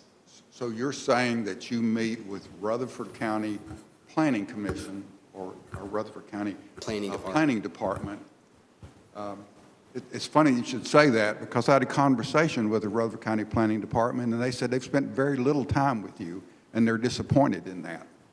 The projection that's going forward as it relates to some of the conclusions that's been drawn here, there's some of us that feels like that those projections are not exactly accurate. Well, if I may. I've also got to follow up with that some of the buildings that are going on, and I'm going to say I've been with this commission for a long, long time, and myself and the commission has never failed to meet the requirements that the school board has put on us, not one time, not ever. But there are some things that are going on. We're building schools, high schools, within 5 minutes of each other. If you draw a line right down the middle of Rutherford County, every high school that we have is on the northern end of Rutherford County, every single solitary one, and there's not anything on the southern end of the county or not anything planned for the southern end of the county. I heard Christiana mentioned a little bit earlier, but that's somewhere down the road. The Rutherford County Planning Commission approved preliminary 440 new homes on that southern end of the county, with another 600 that'll be approved this coming January. That's over 1,000 homes, and that equals what's planning on down in the Smyrna area. My concern is that you're looking at what's needed right now, maybe not what's needed 20 years down the road. So I've got this concern that what we're doing is overbuilding in one part of the county and ignoring another part of the county where the future growth is going to happen. Are you also looking at certain things that have made our economy as strong as it is? Some of the employers that we have, the major employers, Bridgestone, which no longer exists, Nissan, Pillsbury, Rich Products, Heritage Farms Dairy, some of those people, some of those plants are 50 years old. How much longer are they going to be in existence? So is our population going to continue to grow? And where are you getting all that information? What happens if 20 years from now all of those companies no longer exist and our population has gone down? Are we overbuilding? Are we overreacting for what's happening right now and not looking for the future? I have that concern, that long-term concern for the county. So the proposed building that's going in, I have no doubt that it's needed, but I do have a question: are we building it in the right spot? Are we building it in the right spot? If you build it there, they're going to build houses around it. If you build a high school in Christiana, they're going to build houses around it. So where is the best place to put that high school?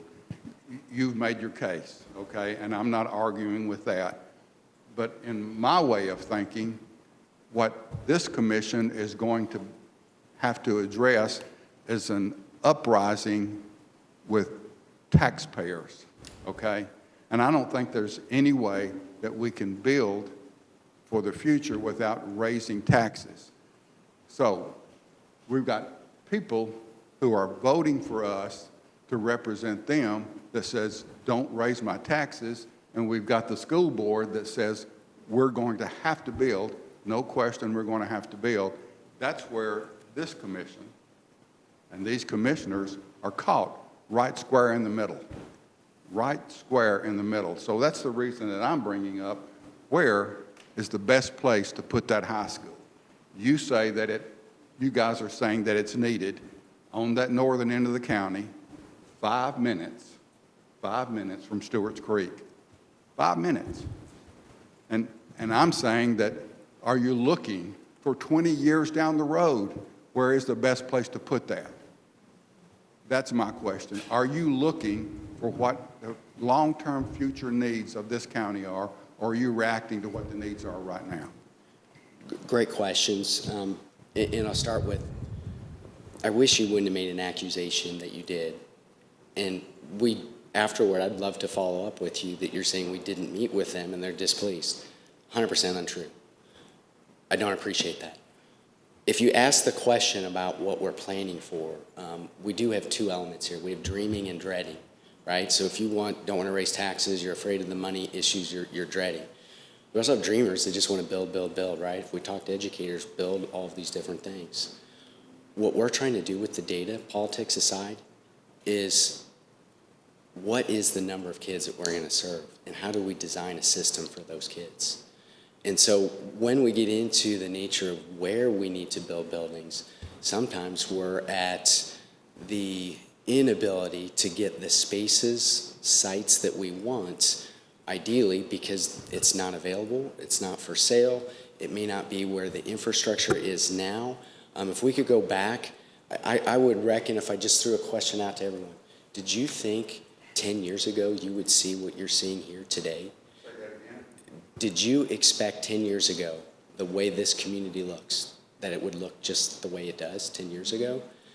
And the reality is probably not in the way that we've imagined, but we all tried to use the tools at our disposal. So things with the data, things with the qualitative elements of what are the industries going to do? What is the impact of AI going to have on everything from lawyers to attorneys to everything, right? Like, that's going to have an impact. And what we can't just be dreading about what some of these changes are.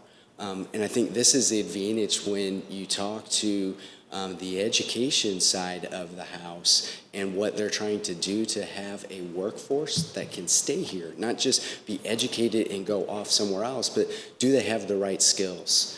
And those are some of the questions that when we're talking with the school board, we're having these workshops, that's in essence what we're trying to get at.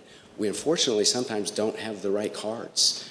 Would we want to build a building 5 minutes, 7 minutes away from another site? No, but when we start to go down the list of what's available, who's going to sell, how does it fit within our price of what we need to accomplish, it doesn't work out so well. And so we have to make some lemonade out of some really bad lemons from sites.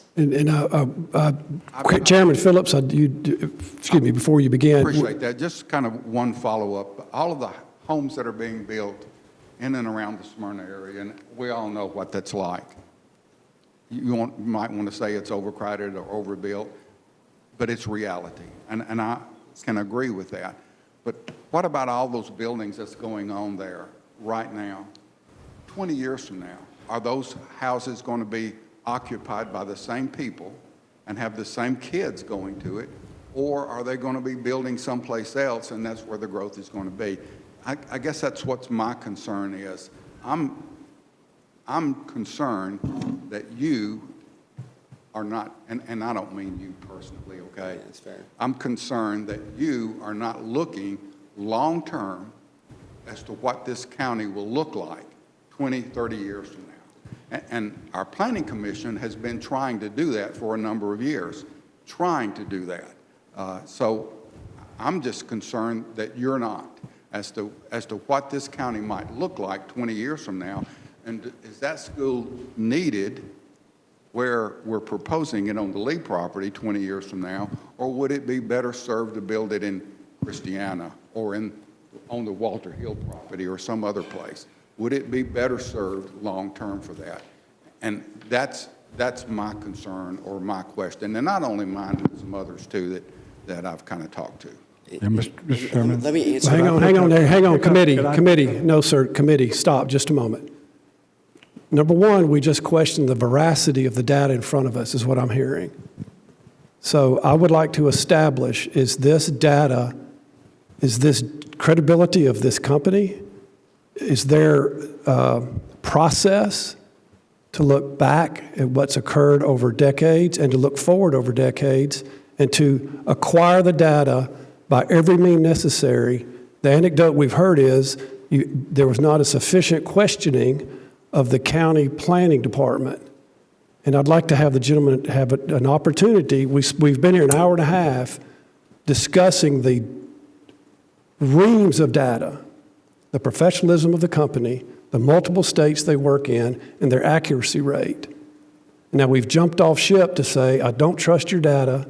It's picking up the proper planning department statistics, and I don't trust that your data is looking ahead sufficiently.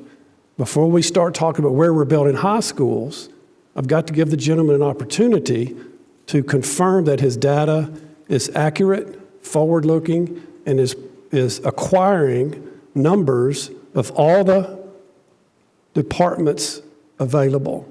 So I'm going to take my prerogative. Can you, again, describe the veracity of your data? Yeah, I appreciate that. And the process that we go through is conversations with each of the entities. So the counties, the county, the cities, the tour of the district, the data that we get, we look over all of the preliminary plats, final plats. In many cases, we're reading a lot of those minutes to understand the nuances of some of these projects because they may have multiple levels. Just like I've seen at the budget level with some of these tax increment financing opportunities, there's multiple layers when we start to get into the multifamily developments. And so we have to understand that timing component and what holds things up politically and whatnot. And we can track everything back to the people and the dates that we actually met with people. Now, is it to what their liking is? That's their prerogative. I can't speak to that, but I know professionally we've done what we can to secure the data sets in a way that we can help the district make their decisions. Is it far enough out? That's a great question of what things will look like in a subdivision 20 years from now. This is the balancing that Dr. Sullivan and I talk about quite regularly. We know there's areas that they go through a subdivision life cycle, meaning we have a lot of kids and then there's few kids. We can't ultimately plan 20 years out when we don't have space for the kids that we're serving today. If we could fast forward 20 years and secure the sites that we ultimately would want, that would create a nice, perfect ability to transport your kids to and from your buildings, walk to your buildings, bike to your buildings, gosh, that would be awesome. We just aren't given that information. You guys aren't either of how we can secure sites, whether it's police stations, fire stations, right? We try to do the best with what we're able to get. And so that kind of like spins through the data. I don't know, Dr. Sullivan, if you have. You guys as a commission have been great, Commissioner Phillips. I would love to build a school to look 20 years forward. I'm worried about the 8th graders I have right now having a place to sit as their seniors. That's my concern right now. And do you advise the school system where to build schools? We talk over what those possibilities are. We talk about where we ideally would want them, but then the realities of where the infrastructure is. So, Do you entertain the consultants' advice on where to build schools and pursue land in those quadrants? Yeah, or do you always just look to the north? So we looked at property at Cooks Lane. Ultimately, that cost was going to be, that would have been further north to where we'd have liked it. The infrastructure cost was too much. And so those are things that if funds were unlimited, sure, we would like to have built there. But cost again comes into it. We also looked beside Smyrna Elementary School. That is very close to Smyrna High School, but that's land we already own. There's definitely some infrastructure that would have to go in there. And so Rob is working with me and our team on projections for all those different types of sites. What is enrollment going to look like? What do those trends look like? We realize building on the Lee property, you're pretty much going to have anybody that is at the Lee property north goes there, anybody south goes to Stewart's Creek, and that's going to upset parents. But that is where we had to have a site somewhere in that facility because those students, looking at where our projections and looking, Stewart's Creek High School is one of the top 5 high schools for enrollment right now. If we drive around that area and see there in Blackman, they're not going to get smaller. So I've got to have a space for those middle schoolers or where they're going to finish their high school career because right now I'm out of space for portables at Stewart's Creek. I could put a portable park at Blackman. I don't necessarily believe that's a great avenue for us to go for education for them, but that's our other option. And is the Lee High School, Lee Property High School, is it built into this plan? And I'll go to Mr. Irvin next. Is the Lee County, so Lee, the asking about Lee property versus Plainview is not part of this. If there's an ask for where the next school is going to go, we can have that debate. Yep, that'll be later on. I think internally, we believe it'll be at the Lee property will be our ask because that's where the enrollment goes, but we have not closed on the Lee property yet because of a death in the family, so I don't believe so. Is that correct, Mr. Reed, or have we closed on that now? So it should be there any day, but at the same point, we can't yet go into design fees till we own the property. So this set of data is for y'all to make decisions, and in the near future, you will apply this data and make asks of us of where the next high school might be. And it's leaning towards Lee at the moment, but you haven't made an ask. Mr. Irvin. Thank you. We just received this yesterday. And as most of you know, I'm a fairly data-driven kind of person. And less than a little over 24 hours is not enough time to candidly provide an assessment of your work. I hear what you're saying. I'm going to take it at face value, but candidly, it's not enough time to assess it. Candidly. Are we going to have another opportunity to talk with you? Yeah, I would welcome like what we do with even the school board. I mean, at have the some budget questions. committee or whenever, could we have that opportunity to chat a bit more? We'd invite the health and ed maybe to come and continue the discussion. I mean, here's what I'm hearing just kind of so far, okay? Like I said, just got it, haven't had a chance to digest it, but I want to pick up on part of a little variation on what Chairman Phillips is talking about. I haven't heard a lot about the effect of charter schools, because I hear that there's a lot of development opportunity there. What's the effect on the schools of those? Private schools, vouchers generally, immigration law and enforcement changes, things along those lines. Haven't heard anything about that in your analysis so far. Maybe there's more to come. Haven't heard about that. The declining birth rate's interesting. There's a lot of studies that say it's declining fairly dramatically, but it doesn't quite seem to track. You know, two people are having fewer and fewer kids, kind of all over the news. Didn't see a lot of that either. So I guess I'm looking for data, okay, on, you know, from what I've seen, I'm going to just take it at face value, but I didn't hear the charter school, private school, vouchers, immigration type issues, and that, to Chairman Phillips' point, has a lot to do with the drivers of what Rutherford County looks like in 5 years, 10 years, and beyond. So that's part of what I was hoping to hear, okay? I hear a lot of data, sounds interesting, a lot of interesting data points, I'll put it that way. But Yeah. at the same time, I didn't hear a lot about some of the really relevant things that are going on up in Nashville and here. Great question. So as I mentioned, we had our board meeting Thursday. I sent this to the chair of the commissioners on Saturday. I know that you requested a week earlier, but we had our board meeting on Thursday. So I sent it within 24 hours, 36 hours of us finishing. So I definitely am fine with scheduling an additional meeting. I think Rob's here all the time because of how quick we're growing. I don't know a way to get you the voucher information.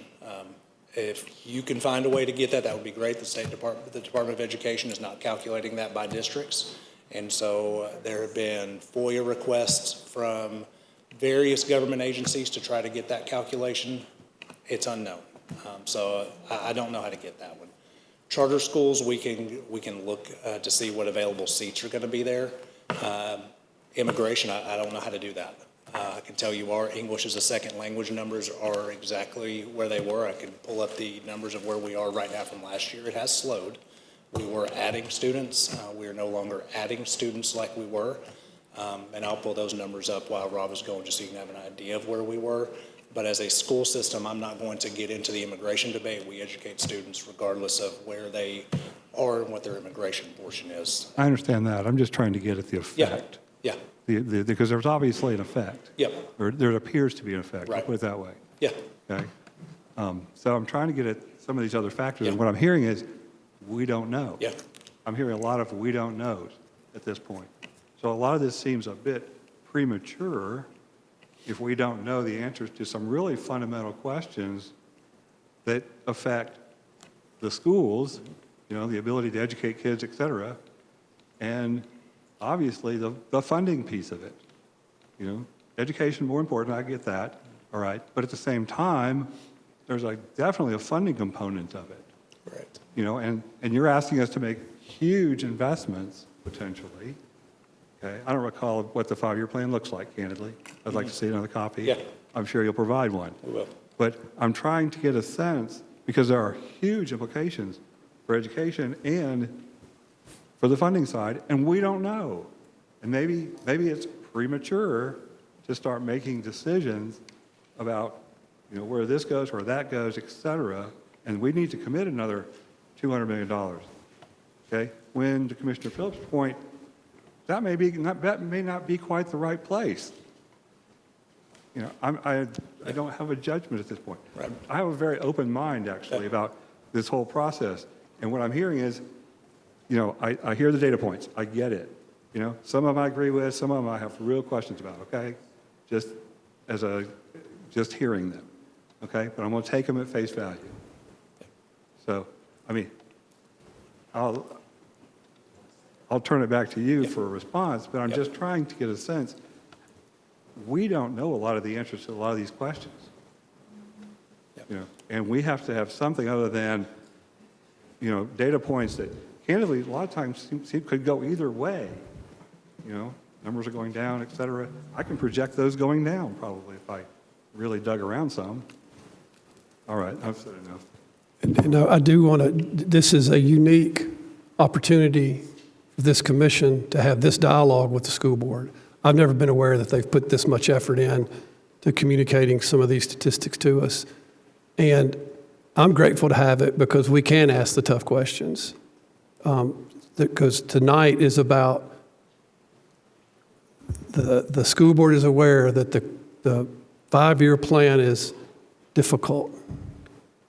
And so laying the groundwork for giving us information now, I commend them for giving us information now without an ask so that we can conceive of a plan, Commissioner Irvin, to allow you commissioners to absorb this data, digest it, and this gentleman will make himself available again. Because again, tonight is not an ask, I'm hoping that we're giving us a unique first-time opportunity to have 2, 3, 4 months of digesting this and exposure to the consultant so that when the asks do come, we're in a better position, I think we ever have been, to give it a thumbs up or thumbs down.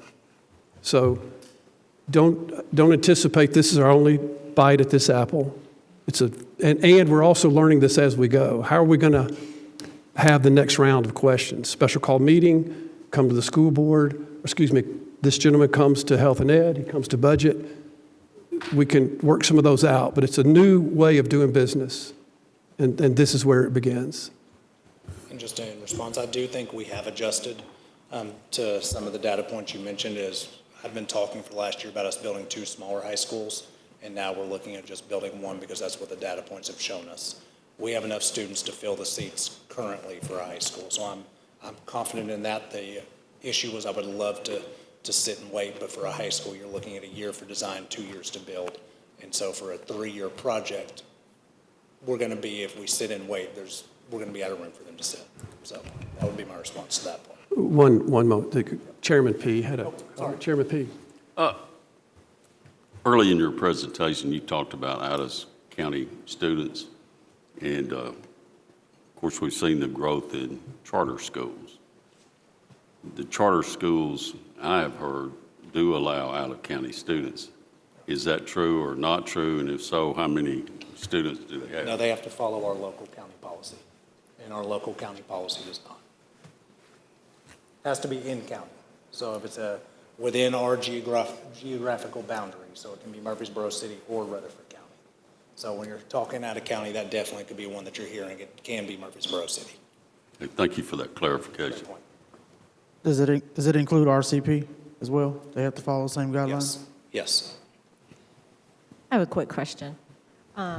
Looking at the projection tables for the high schools, is that capacity number correct?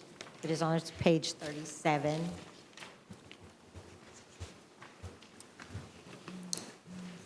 the red column. Yes, or is that what you predicted, or is that current? Yeah, so that's the current functional capacity of the buildings. With the addition. Laverne High doesn't have the addition, so this is when it's finished. Okay, so my question is, looking at the ones that are, of course, in the red further down the road, is it completely off the table that there could be more additions, or are they out of space? Yeah.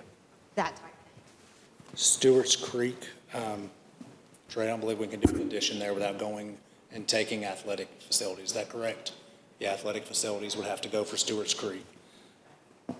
We're getting to the point, and we've talked about it before, we're trying to get away from these huge schools, or otherwise we're going to end up like again, no disrespect to Metro Nashville, we don't want to end up with McGavock High Schools, as you mentioned, 20, 30 years down the road to where we have large schools that nobody wants to attend.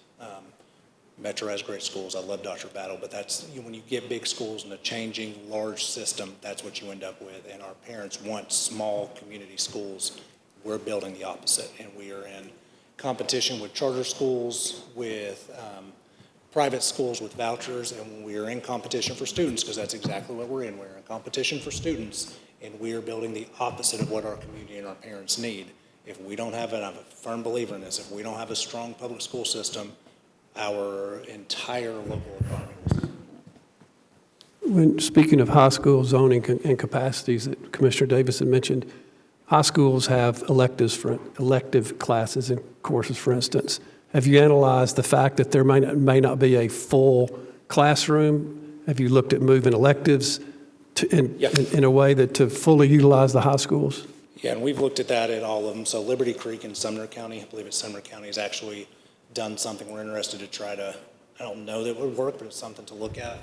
They no longer do individual classrooms to where a teacher stays in that classroom the whole time. They run it more like a college. And so you have teacher classrooms, but then the teachers have offices. And so that way your entire building is able to be utilized the entire day, and you don't have a quarter of your building that is on planning period all day long. And so it's a pretty neat concept. I've gone once to view it. I haven't viewed it since they've been in operation for a couple years to see. You lose some of that environment with your kids, but I'm sure that you can make up for that just doing some different things. So we've looked at some interesting concepts. Thank you. Yeah. Mr. Chairman, let me apologize for my emotional outburst. I try to pride myself on doing that. Years of being up here, I know it serves no useful purpose, and if I did come across too strong, and I know I did, I apologize for that. The information that's presented, I know is very thorough, and I don't know how the school board would function without this type of information. My concern is my love for the county and what the county will look like long-term, and not just an immediate reaction. And that's the whole theory behind my questioning. Are we really exploring those opportunities? And I have nothing bad to say about the northern end of the county as it relates to the growth that's going on down there, but that's where we seem to be continually building schools, and we build them and the surrounding area just continues to explode. And I think we all know that, and we know it for a fact, that if you build a school, the development is going to happen around it.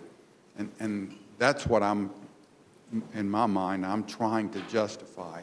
If we start building where we think the future is going to be, wouldn't that help long-term as it relates to building so close to one another? And you have a great point about the size of schools, but my objection 12 years ago was that if you build them bigger, you won't have to build them quite. Right, yep. Agree, yep. And I just want to say I appreciate that, because You have been a huge proponent of our school district and a supporter of mine, so I appreciate you, Commissioner Chairman Phillips. Thank you, Chairman. I'll echo that as well. Thank you. And if there's the people that are maybe not feeling like they were part of this, give me that list, and I'll definitely add them to who we talk to, because our list always grows. Every year I come down here, I try to find more people to talk to, because we only can do as well as the information that's happening here. And so we don't want to give you information that sends you in a bad pathway, but I want to build on what you're saying about for the future of, let's say, 20 years. The way in which this generation is choosing or not choosing to have children is very different than my Generation X, baby boom generation, which probably captures most of us here, right? They're choosing to wait longer and have fewer kids. And so when you know that information, back to Commissioner Irvin, we know that they're having fewer kids, but what's offsetting what's happening here in Rutherford County is we're building so many units for which they can live, that new development is offsetting what we see that normally, if we weren't building so much, would actually be either stable or a slight decline. So to your point, I fully recognize that, and it's almost as an urban planner, you want to play, if you've ever heard of the game, it's called Sim City, where you build a city. And if you could go in forward, like what would this county look like in 20 years, and then appropriately try to design all of our infrastructure, it would look different. And that's the challenge we have, is we have a certain set of cards that we get to play with. Could you say that again? All right, appreciate it. Could you say that once again? I didn't quite, my kids play Sim. What, can you explain what you just said again? Once more. Yeah, so if we could take everything that we know about, fast forward 20 years, what the No, I county mean about looks the like. kids having lower The birth. birth rate's down, and yeah. you're building more units to make up the difference. Yeah, we have more units being built, so more people are moving here, and so even with them having fewer kids or waiting longer to have their kids, we're still having more people, and that's the new units are offsetting what the effect would be if you didn't build any units and we just stayed stagnant.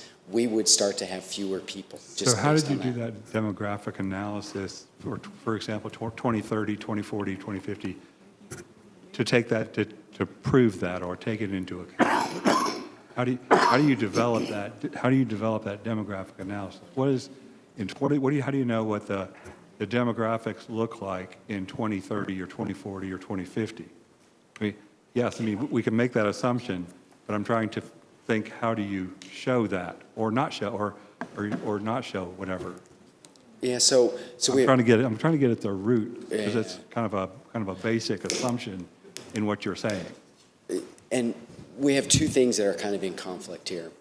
And the first is we're trying to plan for the next 5 years, and I indicated we're close to having the ability to feel more comfortable in saying what the next 10-year cycle is. Okay, so that's one nugget. Right, but we have declining numbers now. And then you're looking where it is in 2030, and then that starts to get into, well, where our sites are. Very good questions, but not the questions that are being asked right now with the school board and with the schools. We're looking at the data and saying, these kids are here now, and they're going to be here in the next 5 years. But they're How do directly we have a irrelevant. place? They're directly irrelevant to the discussion we're having in terms of what does it look like in 5 years and 10 years.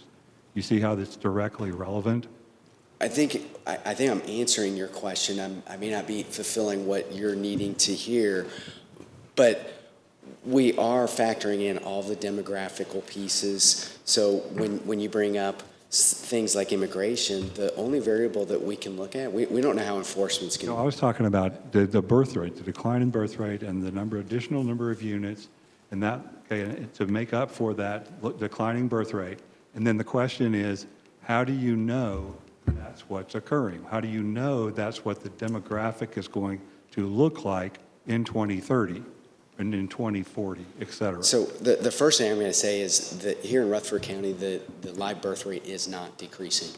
So if we look at the data that you have in your packet up here, we actually show that moving forward, there has been more live births in Rutherford County. So we have to make sure that we state what's happening here in Rutherford County is different than what may be happening in other parts of Tennessee or other parts of the United States as a general factor.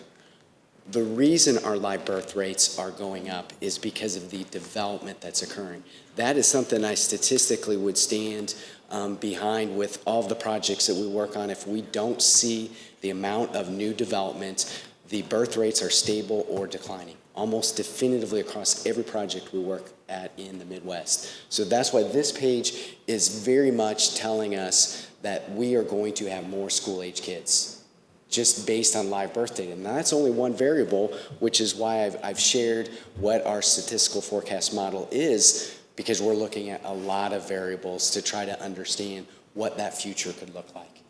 And I think this would be a good sideline conversation, just so everyone else, if we can move on, if that's. Rather than that, I was about to gavel a request for a 5-minute break. I'm seeing people getting antsy. I've seen two or three leave the room. Yeah. Take 5, please. I think we will go ahead, we'll pick up where we were. All right, great. Thank you. The first thing I wanted to start out with is the Plan Rutherford that Commissioner Phillips brought up to give me like this hard copy of what potentially might be approved here in the next month. We took as much as we could with where things were headed with Plan Rutherford and tried to integrate it in with what we think the future looks like. Now, does it match up the way that this plan is going to look like? What I really would suggest to you is that this is the start of the conversation, right? So we've had some fiery moments here of conversation, but what's not lost on me is we all are trying to do what's best for this county. And so how can we use the data? How do we plan for what this looks like for all of our citizens, whether it's, we talk about this with the school districts, we're focused on basically 5 to 18-year-olds. You as the county commissioners, you're focused on basically 0 to death. So very different lenses. And so, again, we're just trying to use some of the tools that you guys have, some of the tools that we bring with the way we assess data to say, here's what we can potentially do. And I know we've talked a lot about the enrollment. And how much time do you want to give me? I think that I would like to get into conclusions and summaries, and then that may generate the final batch of questions. Then I would like to, at the conclusion, determine our next meeting and schedule a couple of those, if that's possible. All right, outstanding. So don't gloss over the pages that I'm not going to talk to, but the functional capacity. This is what the student experience is like. So you'll want to look at this when we come back next time. We'll talk a little bit to that because that gets into the size of our buildings, the experience the students have, what the programming looks like, what does a school day look like in the average student. So you'll want to be versed in some of this. Quick question, are there standards or is that like an opinion or how does that work? So what is function? I don't know what the definition is. If I just and do not let me rush this. We have an obligation today as long as it takes. Okay, great. So forgive me. I just saw the next ones was projection conclusions. I'm not suggesting you wrap it up. All right, cool. I would appreciate if we could go over just what capacity. Absolutely. That's important to us. Absolutely. I misspoke to suggest we want to quicken it. Yeah, so here about 2 years ago, we went through a process to determine how the programming occurs in each of the buildings. So what is that experience going to be like, not only for the students, but for your staff? And this page, I think it's 40, this is a great visual. So typically the way that you might look at these buildings is a classroom of, let's say it's 900 square feet or 1,000 square feet. That's a classroom. And so the visual that you see on the right where it's like blue, we would take all of those classrooms and let's say there's 10 classrooms. We'll say the class size is 25. That would be 250 kids. Well, that's really not what's happening in that building. We have different things that the building, the school has to provide these students. And so when we went through the process of looking at the program, so this functional capacity to create that, We looked at what was core space. So the best way to understand that is in an elementary building, the homeroom that elementary student goes to at the start of the day, and they receive their main course of instruction. There's then elective spaces. So think of your math, or not your math, your art, your music, your PE. So elective spaces, I leave that main core classroom, I go out and receive that service. There then is a third space that we classified as other, where it could be things like our gifted program, could be intervention space, could be our special education space. We need those spaces for the different need of the students in the programs. And so that's why the visual on the left, it gives kind of an example of what a structure, in this case a wing, might look like, and how the capacity of that building is quite a bit different when we start to look at that program. And you're going to see the numbers apply, the districts apply class size averages. Those class size averages are based on student maximum class sizes. So K through 3, you can only have up to 20 students as an average. And once you get to 3rd through 5th grade, you can go up to 25 students. Once there's your average. Once you get to 4th through 6th grade, you can go up to 30 students, but your average has to be 25, or has to be below 25. Then once you get up into your upper grades, you can have up to 30 students in your class as an average, but you can't have a class up to 35. They just have to average out. And then high school is the same thing. So you will see when you look at those numbers, where do those numbers come from? That's how we staff our buildings as well. So those just aren't arbitrary numbers. That's how we staff our buildings and how we use our classroom spaces. Is that like state standard? Yes, it is. Yes. So this is state required? Yes, state required class size ratios.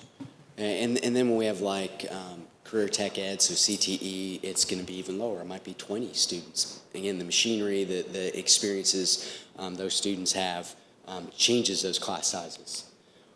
This page here is just to give you why did we do a capacity study for each of our buildings, and a lot of this was where are programs. And so as I went through buildings, I'd have building principals, Rob, we're using this space. We know when someone's not going to like this space because it's like maybe not sprinkled or it's something, but we have to have a place for these kids that have this intervention need to go where they can have their ability to be able to go back out into the regular interaction with students. And so as we start to look at some of these spaces, we start to realize that the buildings became very innovative in how they use space, very different than the way the building was designed by the architects. We have these kids, we have to service them. We saw some buildings where we were using what would have normally been storage spaces as half classrooms. And so we would have like 10, 11 kids in that space, 'cause that's all you could put in there, right? So as we were going through and creating what the functional capacity is, this became a baseline. This is how we're using our buildings.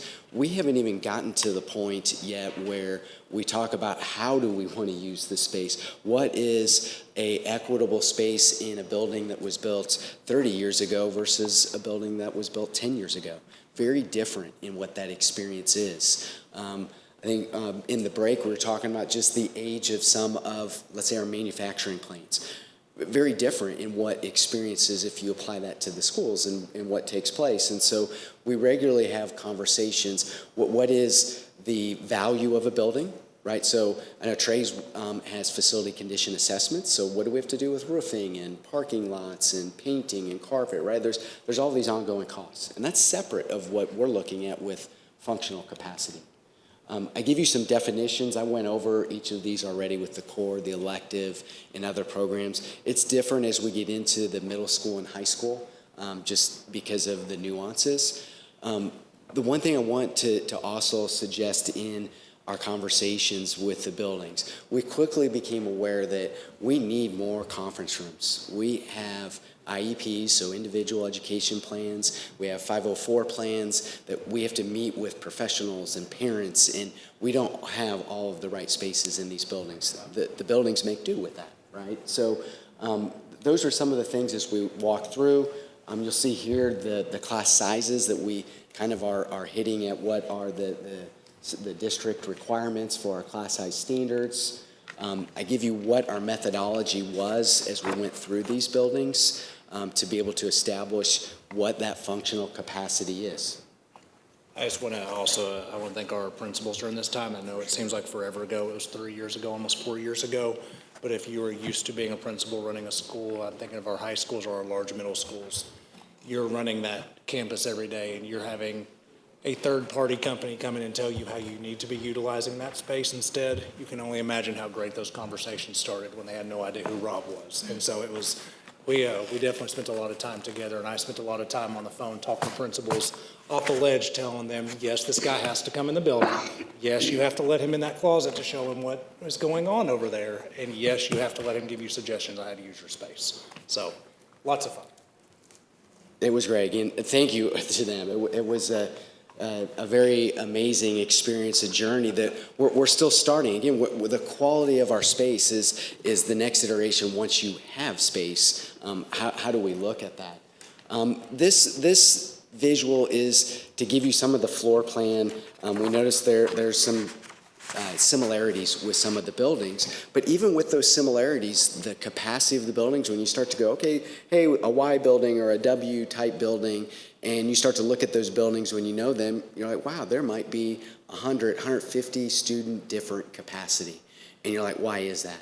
That goes back to the definition that we have for spaces. So if it's a core space, it's going to get something specific because we know the gen ed kids are in there. But if it's space that's pulled out because of special education, for instance, we could have a classroom that because of the life skill need of that student, there might be only one kid in that classroom. And so the way we look at space, we had to define it by how programming was taking place. And so that made it a little bit interesting as we went through the buildings. You'll see the breakdown of the inventory of our buildings. So this doesn't take into account our new buildings. So here on page 47, this was as of the time that we did this study. And so you see the combination of our core, which is the blue, the elective, the orange, and then the gray is the other program space. We need all of those spaces, and in some cases, if we have some of our ed leaders come up here to talk to you, they would say, we need even more space for some of our special education, or we need different space that would allow them to, them being the students and the staff that serves them, better spaces to accommodate the need of those students. Are those, on that slide particularly, Commissioner Irvin asked about state mandate, classroom sizes and so forth. Is there a mandate on how many electives are given to high schools, for instance? You have your different pathways that students have to be able to take, so we need to be able to offer different options for our students. That also goes with industry certifications and what students are ready for once they leave the school system. So some of that is somewhat subjective on our school board. But we offer every opportunity that's available to them at somewhere in the district, not at every school. Okay.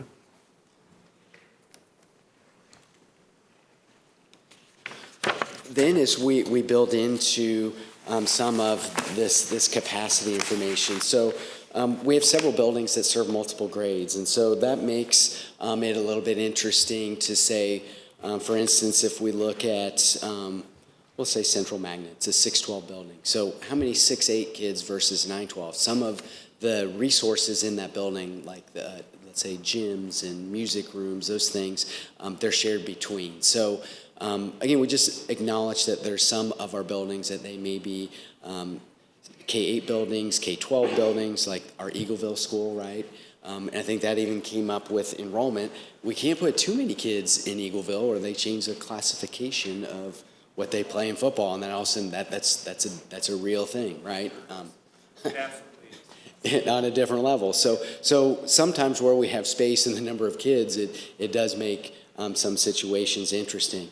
So some capacity considerations for these buildings, we've kind of listed off what is done. And we also acknowledge there's some inefficiencies in some of our spaces, and it's just inefficient because of the way the student needs to consume that service day to day.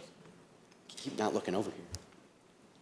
Keep putting my back to you. I don't mean to. It's because the screen I'm looking at is over here. Sorry about that.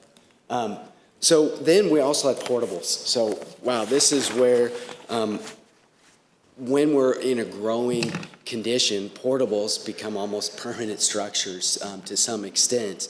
They say portable, but they become a way in which we bridge the gap. It may be things that we think about, hey, this is maybe not going to grow like this. This is a short-term fix. We just bring some portables. Well, with the way that we're growing, there becomes a portable management system of how do we locate them. And then as we've done, thankfully with what you've given for annexes and new buildings, then we can start to move some of these buildings around. I think we had 160 portables when we started this. Yeah, for the first time that I know of, we're surplusing 40 classrooms. Is that correct? Somewhere around that. And so you may see it on the person's side. It's the first time that I know of that we have surplused portables, and that goes to you guys' support. And so we're still well in the 120 portables, which is a ton. But for us to be able to move, and we're replacing some of the old ones. If you want to see the condition of some of the portables, you're more than welcome to go tour them. I think it'll be eye-opening if you want to go see some of them. But those are on the County Gov website.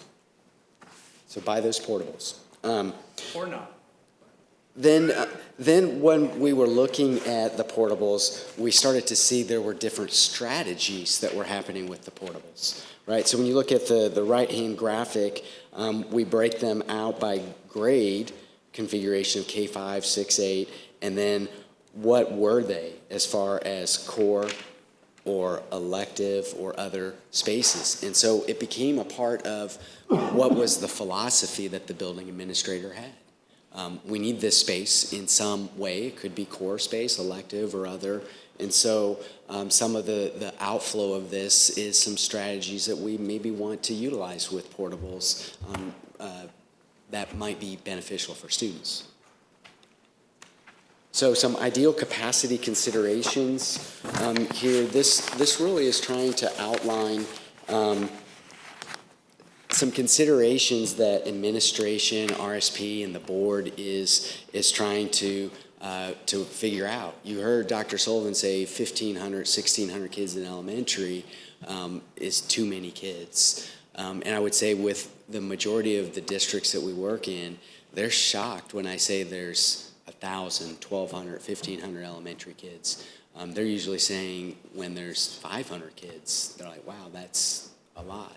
So again, it's different, and so it's not a judgment of right or wrong, but it's something that we're always looking at. What is the ideal capacity of the school? So first, how many kids can you put in there? But then what is the programming of those schools?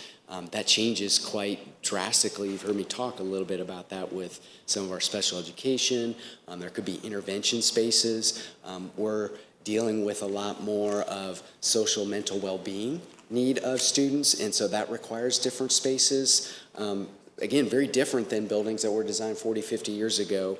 They may not just be appropriate for some of the way in which we need to use space. We also talk about, do we weight some of the capacity based on what the need of the students are in those buildings? And then some of the specs for utilization, are we going to say that every building should have a mandatory art room, dedicated music room, a dedicated counseling space?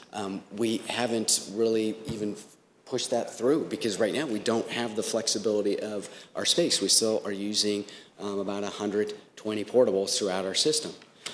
So again, some of the support spaces, a full-size classroom may be different in one building than in another. It may be 750 square feet, and some of our newer spaces are 1,000. So these are the challenges that I bring to you that the district is trying to figure out with how do you accommodate the right number of kids, the right staffing. Give you a visual of some of the data on here. Let me go back to the outcomes just quickly. So as you look at this, there's things that we know with our studies, they're starting points. So I've talked about equity. I've talked about what we want to do with how we utilize our buildings with our programs. This was kind of a landing place for the school board to have more conversation about what do we want that experience to be in the buildings. But I use Cedar Grove as an example that you could see a visual of how the spaces get tied. This is what your kids get to experience. This is what you guys are funding when you have these buildings. Each of the core classrooms here are tied to a room in the space, and we did this with each of the buildings. We had to say some of the things with these small spaces that's not a classroom. We can't count that as capacity for your building. You may be using it for that, but that's not what its best function should be because of the size of that classroom. The other thing that you get out of this is the breakdown of those rooms, the rooms that could be core rooms. Are they core? Are they elective? Are they other? And then we have 2 portables here. So again, just giving you how the data starts to help us understand number of kids doesn't always translate to what's best for the programming in those buildings.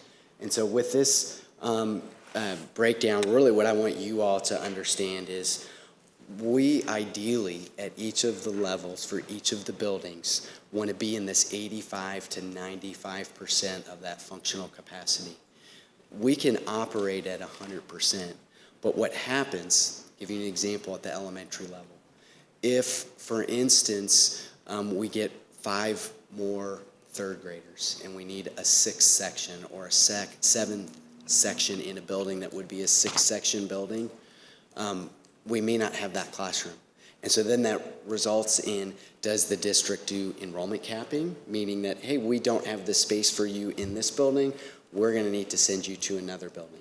Do we provide the transportation? Does it impact a sibling? That's one outcome. The other outcome when we get to that 100% is, let's say there now is another student that needs a special service. We don't have that space in that building. So then it starts to set things in motion with what the board members had to do last Thursday with a rezoning, because we have too many kids in certain buildings. And so how do we redistribute them to a building? And in many cases, with some of the parents that spoke in the public session, input session, it doesn't make sense to them, right? I can see that school, or it's only 5 minutes and now I gotta drive 20 minutes. And that's true, but we're faced with, we have too many kids in some of these buildings. And so much like you, we as the district, we have to make some decisions.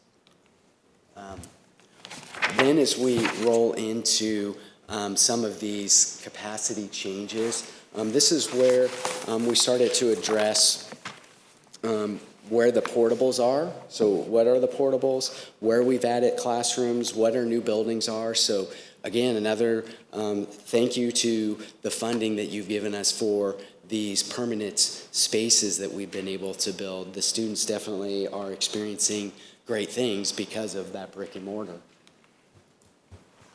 Then as we get into our planning for the future, this is where I think some of the commissioners, particularly Commissioner Irvin, this is where you start to see the power of the data. That when we're looking at things from the way the current high school boundaries are, what are our capacities and where are the enrollments trending? And how quickly are they changing, and do we have the right amount of capacity? So we've tried to change the conversation to being better stewards, not that we were bad stewards, but better stewards of trying to plan for where the future goes based on the service area, the known service areas that the community is used to. And we've had a lot of conversations about our core area of the city of Murfreesboro, and how those students, not to just one building, to make sure they're in different buildings. Again, just trying to make sure we have a similar experience for all of the students, regardless of what that student background is. But you can start to see this map out of our current enrollment, our projected enrollment, and then we put our housing units in here, and clarity on the 5-year units built. That's the last 5 years, number of units that were built in each of these current high school zones. And then we have the existing units, so that's, again, all single family, all multifamily, and then the potential units that could be built in, again, this 39,000 ties back to that table of the number of units. And this could change year to year. We have roughly 40,000 units. How does that play out here? So again, what we're trying to understand is if we keep these zones, and if I'm a parent, I'm always advocating, I want to be Siegel, Blackman, whatever that high school is, that's my zone, that's what I identify with. If we were to stick with that mindset, what does this growth mean to us over the next 5 years? And what we've been talking about, and when I say we, it's the board and administration, RSP, is we have to change some of our boundaries because some things don't make sense. Get a map out here, and as we start to look at some of the times to get to and from buildings, this is one of those starting points. What I wanted you to also take from this is with the potential units, that's almost 27% more units than we have now, right? So that's a lot of development. So whether we're talking about this Rutherford plan or we're talking about the number of units that have been built, really what we have to come to an agreement on with all of the governing bodies, do we agree that we're going to grow? And do we agree that we're going to grow in the way that the county is planning for it, the school district is planning for it, and how do we come together with our understanding of these metrics of what growth is to make sure that we have the right facilities in the right locations? Because I would suggest to you, well, this is not about where the next high school, middle school, or elementary is going. I would suggest that if there were things that we could work on the timing of where development goes, we could get at questions answered. What does it look like in 20 years if we surmised a building was built in a place that 20 years from now might be the best location rather than the locations that we're limited to by some of our costs of where infrastructure is today or will be in the next 3 years. That's kind of our challenge. Every district we work with that is growing is how do you balance that out? When you build a high school, very rarely do you take a high school down until it's like a very old building, right? And so we see that in every district, urban districts, suburban districts. They're just big buildings, right? And there's a lot of infrastructure that goes into them. So they're like almost a lifelong thing. So to this longer planning component, this is another page to start to illustrate, and I left it with a lot of questions. The school board, they've gotten used to this. They ask me a lot of questions, but then I always have a lot of questions that go back to them. Could I ask a question about the prior slide? I just want to, just for clarification, the current enrollment, we only have 80, we're only using, and I'm on slide 55, right? And am I on slide, or is that the one you were, because is that showing we're only using 84.3% of our high school? Or am I Got just- the previous slide? Well, I'm looking at slide 50. What slide's he on? Tell me which slide you're on, and I'll try to Enrollment go to growth. that. Okay, that's the same one. And then, does this say that we're only using 84.3% of our high school seats, basically? Is that what you're, in total? Here on page 55, which row of data are you talking to? The one The that says total? total. Variables by residing high school zone. And This is our total K-12 capacity throughout the system. So this is the total. When we look at our total enrollment, our total Okay, this is, capacity. but it says high school. It says all the high schools. So we've identified a high school zone, and all of the data is aggregated to that high school zone. So when we talk about K-12, it's all the K-12 enrollment that would be within Blackman's zone, Riverdale Okay, zone. I'm starting to, okay, the light's coming on slowly. Okay, so in other words, this is within that zone, not necessarily that high school. It's that high school zone, every building that would be filtering into that. Now, that's a great question because here, Well, let me answer this and I'll come to your next question. Because this will help you. Some of our system is not a complete feeder. And so when I talk about a complete feeder in elementary, completely going to a middle school, completely going to a high school, we've been unable to create that situation. The large majority is not. So what we've done is saying the number of kids, because we know the number of kids, the number of kids that will be there, the number of units that are there and will be there, how with that current high school zone, how does that look with some other realities of where our buildings are, broken feeders. So as we sit here, current enrollment, we have 15.7%, right, of capacity in the county, in all zones across all schools. Is that what you're saying? So we have like, that's a fair amount of capacity, I would think, across all zones, across all schools. So what it's saying is, that true? I'm going to give you numbers, and so that way everyone understands. So we look at the current enrollment in 25-26, we have 50,638 students. The capacity for the entire district is at 60,035. Okay, so we got 10,000 some odd. And so that gives us overall for the district a 84.3% utilization. And when you look at this from, let's say, just a number standpoint, you're like, well, we got 16% across the district that we can move kids here and there. This is where then when you go to the breakdown of the actuality of the number of kids that are in the buildings and how we can serve those kids best with the transportation network, where the kids are, where the buildings. I understand that. I'm just trying to understand this chart. Yeah. Sorry, I'm just trying to understand the chart. Did that help you? And so, well, yeah, I mean, so we've got 15% capacity across the system right now. Now, I get that there might be some variations, but that's 10,000 students we still can add, and still, and at that point, we're at 100% capacity. Am I reading that right? As a number, yes, but as you go Okay, back well, to I mean- the buildings, I'm trying to figure another way to explain this where you understand. I mean, I'm just looking at it. You got 10,000 seats, right? I mean, you hadn't filled yet. We may. What am I reading wrong about that? Because I'm trying to figure out where the differential is. Yeah, I would have to go back and look at this graph closer because I'm looking at Stewart's Creek High School number, that entire zone, total by site location, 10,189. And looking at that portion, I'm going to have to explore this graph closer. So, Well, we can continue the conversation. yeah, But I just looked at this and I'm going, wait a second, this says, if I'm understanding it, at first I thought it was high schools. I get that, Yeah. light went on. Total system. Okay? Yep. And now I'm looking at it now and I'm sitting there, hey, we got 10,000 seats Yep. across the county. Now, there may be variations in high Yeah. school and middle school and elementary. I suspect that's where some of that without a is. doubt. Yes, Okay. without a doubt. But I look at 20, 30, 31, and I'm still sitting there with a pretty healthy margin.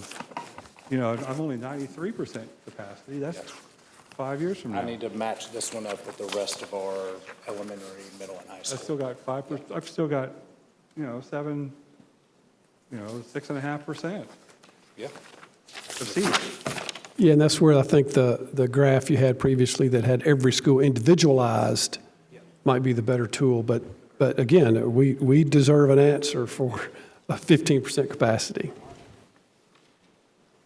We will respond to an answer at a later date, our next meeting. Yeah, I'll look forward to that. Thank you.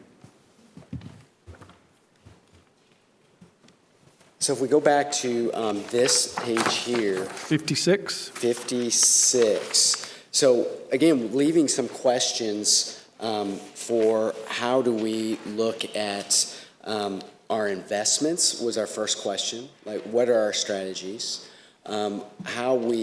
With the second question, how do we rezone or adjust program placements? That could be a way that we try to redistribute some of our students or address some of our capacity challenges.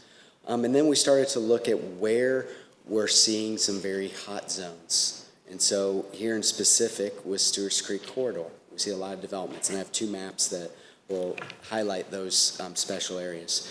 And then how do we start to plan for our land acquisition, to have the right spacing of our sites, to be planning for how that addresses the development community. And then that fifth component is how do we communicate these strategies so that as the developers are building and people are moving into areas, they can have some sort of confidence that when we say you're going to go to this particular zone, that's the zone that you should be going to as we look at the course of, let's say, K-5, their next 6 years.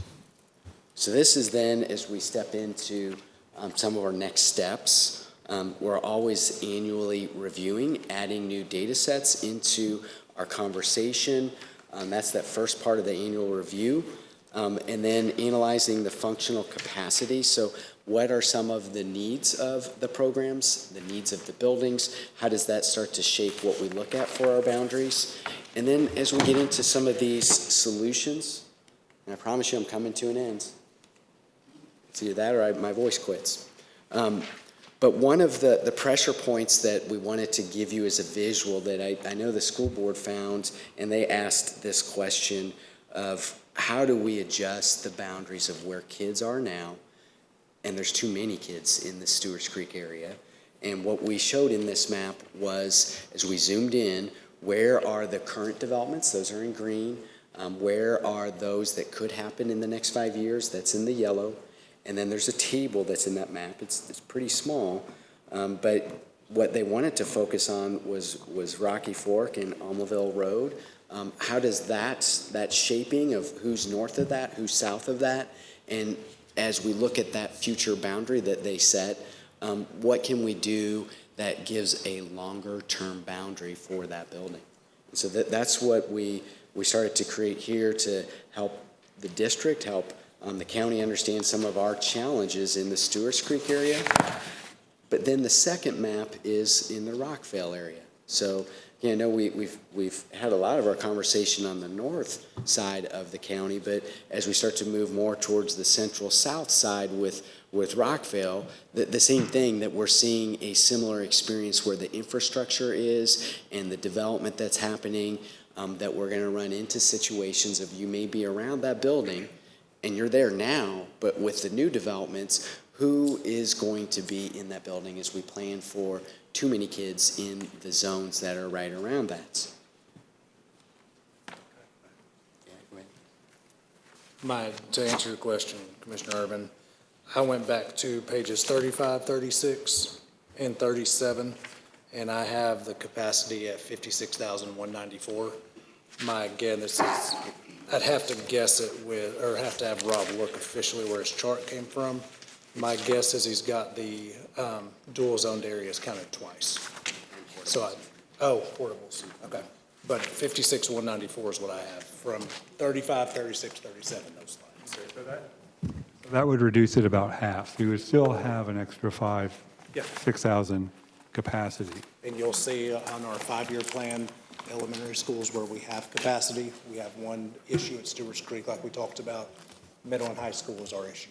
But elementary, we do have capacity. Elementary is in the 80, even at the end of 30-31, it's at 89% capacity. So elementary has available seats, but I can't shift middle schoolers or high schoolers to elementary. So it's Fair enough. I'm just trying to. Yeah, you've got about 2,500 open seats roughly at the elementary level. Okay, so that means you got 2,500 in middle school and high school. Over. Over. By the time that's. Is that the 5-year or is that Yeah, that's current? 20, 30, 31. Yeah, so that's 5 years. So I think, that needs to be kind of sorted out. Yep. The taxpayers that are listening to this are Yep. kind of curious Yep. at this point. Yep. Just, how do you, you get the point. So then as we go to our capacity needs, this is here where we've identified really these key areas. So land acquisition, that's to get us in the game, right, of being able to build a facility.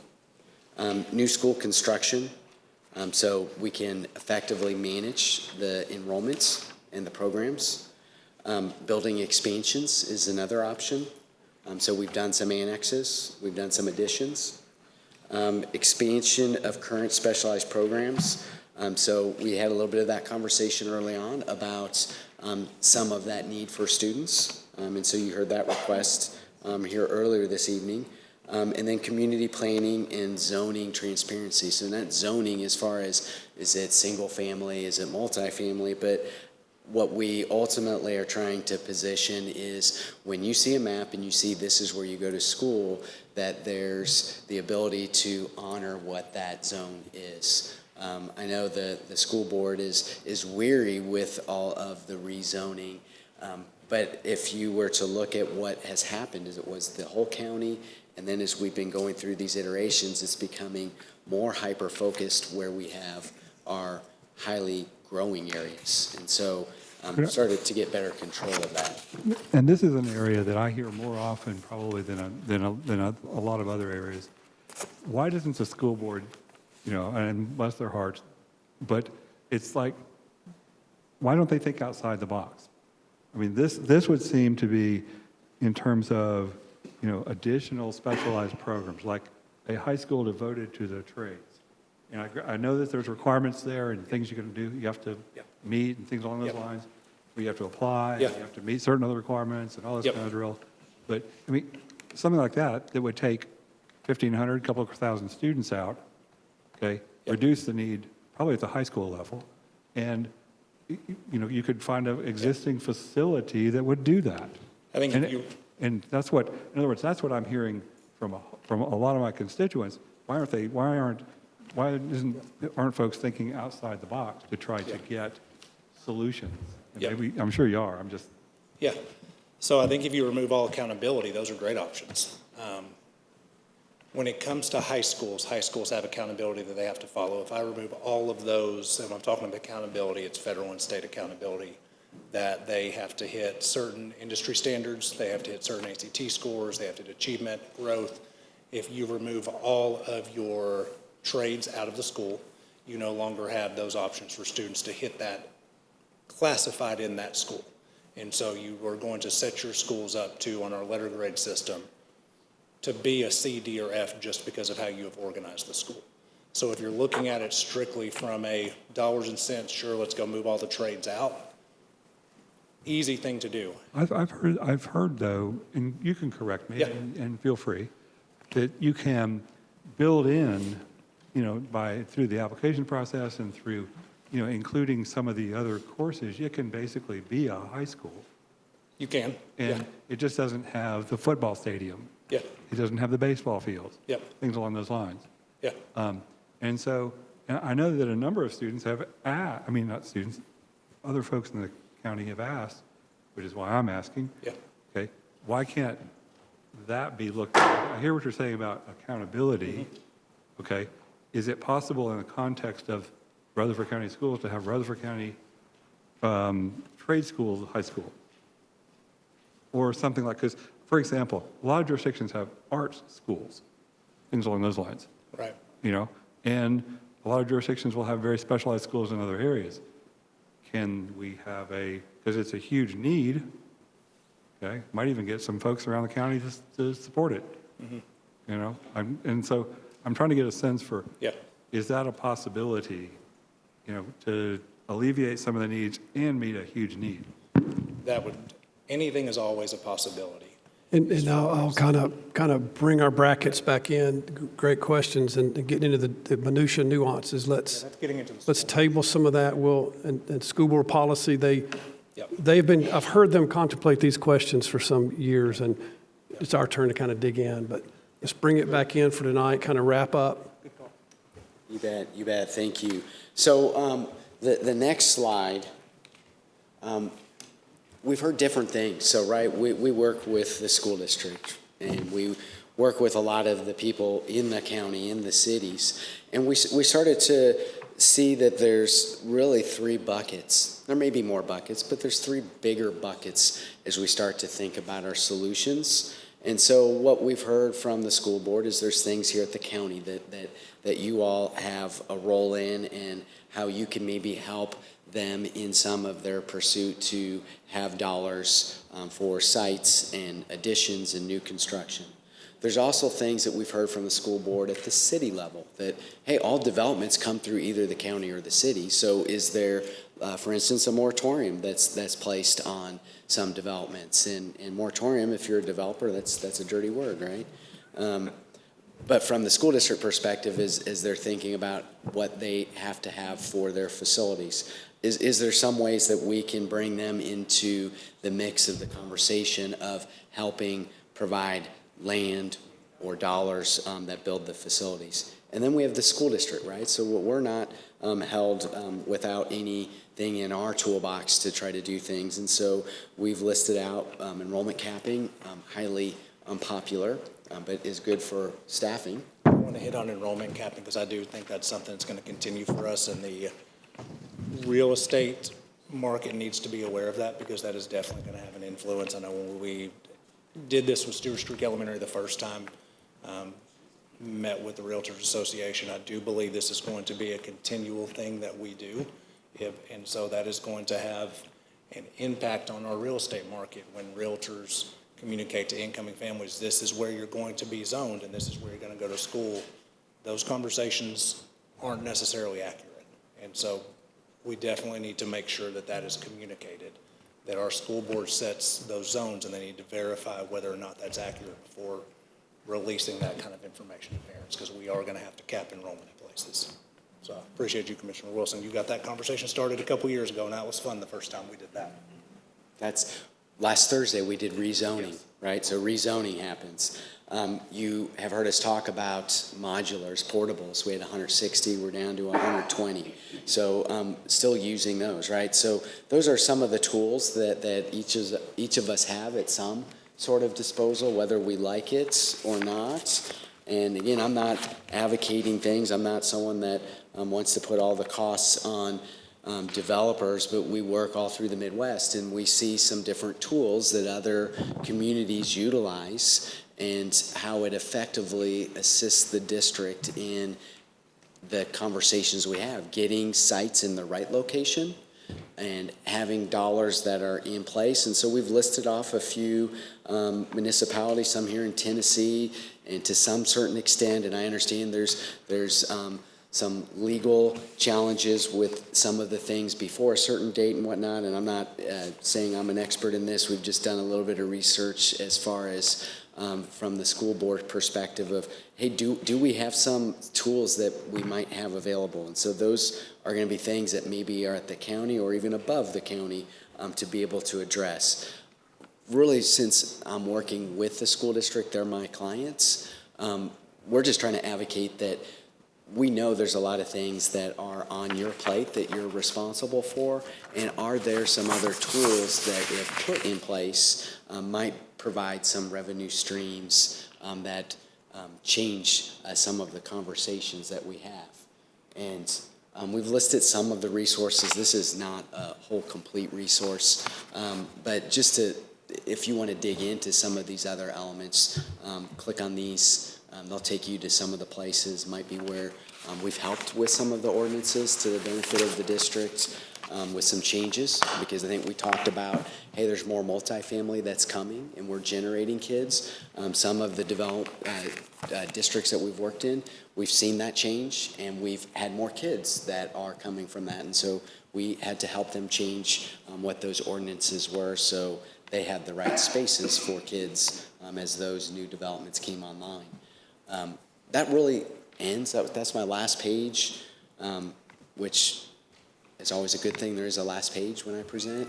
I want to thank you for your time. I enjoyed the spirited conversation. I look forward to more contacts from other people in the county that we can talk to, even cities. I look forward to a future meeting that we set up where, as you guys look at this information, the looks on your face are very similar to what the school board members were the first time and the second time and the third time that they received this information. It's a lot of information, and there's a lot of questions. There's things that we can go back. We'll heard some things. We'll look through some of our stuff. We'll update it, but I do look forward to the continued conversation of how can we work together to make good decisions for Rutherford County, but good decisions for the students that are here in your community. Thank you, Rob. I'm going to, the only other piece of business I think would be appropriate tonight, I'm reading the looks on the faces, it's time to wrap up. Would the Health and Ed Committee desire to have this on our agenda at our next meeting? Would we want to devote any specific time? Your last name is Schwartz or? Schwartz. Mr. Schwartz to come, so I've called you Rob all night, I'm sorry. Would we want Mr. Schwartz to come back in our January meeting, or do you want to email me to that effect and let me talk to him later. Let's think on that. I'll take that. And so I'm not going to adjourn us yet, but I'm going to say that we are concluded. I'm not going to adjourn because Robert needs to wrap up his side. Michael, should I adjourn or let Mike? May I ask one question? Yes, ma'am. For clarity. Yes. So, am I correct in saying that Eagleville will continue to be underutilized because they don't want to change sporting districts? It's a great question. It's a little bit of both. And so they're utilizing a lot of their elementary, middle school space, so we have utilized them. What we didn't want to do was open up 15 choice seats. Our school board didn't, because we have a rising elementary and middle school zone and high school zone that has changed. If we would have added 15 choice seats at the elementary and the middle and the high school, it would have been an additional 45 students on top of their rezone that would have changed their classification. And So- you didn't want to change their classification. That's what I'm saying. Yes, we did not. Why? That is a big deal in the athletic world. It is. I mean, if you can play, regardless of your district. But anyway, all right, thank you. Yep. Thank you, Commissioner. Mr. P. We'll adjourn. So, Health and Ed Committee, do I hear a motion for adjournment? We adjourn. Okay, a couple of things that I want to mention before we close out. I want to repeat something that Chairman Phillips mentioned about Rob working with our planning department, and I'm talking about the Rutherford County Planning Department. And just for instance, just this last month, there was a development approved, 162 lots on Coleman Road. There was another development approved, 152 lots on Baxter Road. Compton Road, there's a development, I think it's around 100, 150 homes. It's under development right now, moving dirt, fixing to, and I don't know if that one's on your plan or not. I know Richardson Road has 2 developments. That one's on your plan, but that's another 300 homes. Smith Hall, which is right off the Halls Hill Pike, all these go to Oakland other than the Coleman Road, and that's split between Riverdale and Oakland High School, but all of these would go to Kittrell Elementary, whose capacity is 600, and I've already named about 900 houses here. So it's imperative that you keep up with what's going on in the county, because I tell people around here, if you're like an ostrich and you stick your head in the ground, somebody's going to pave over it.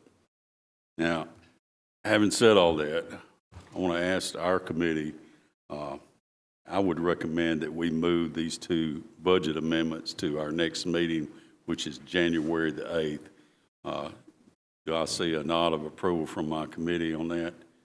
Okay, there's no problem with that. So we will look at these 2 amendments. One of them is kind of a no-brainer. The other I want to mention, the Hobgood acquisition of that, or excuse me, McFadden property.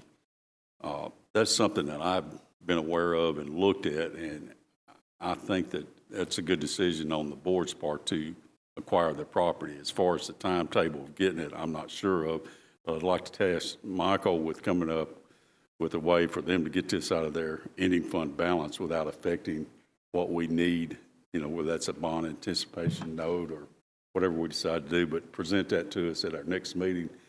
And having said all that, I saw a consensus that we will look at these 2 amendments on January 8th at our next meeting, which, by the way, I had good history teachers. That's the anniversary of the Battle of New Orleans during the War of 1812. But we'll see you then. We're adjourned.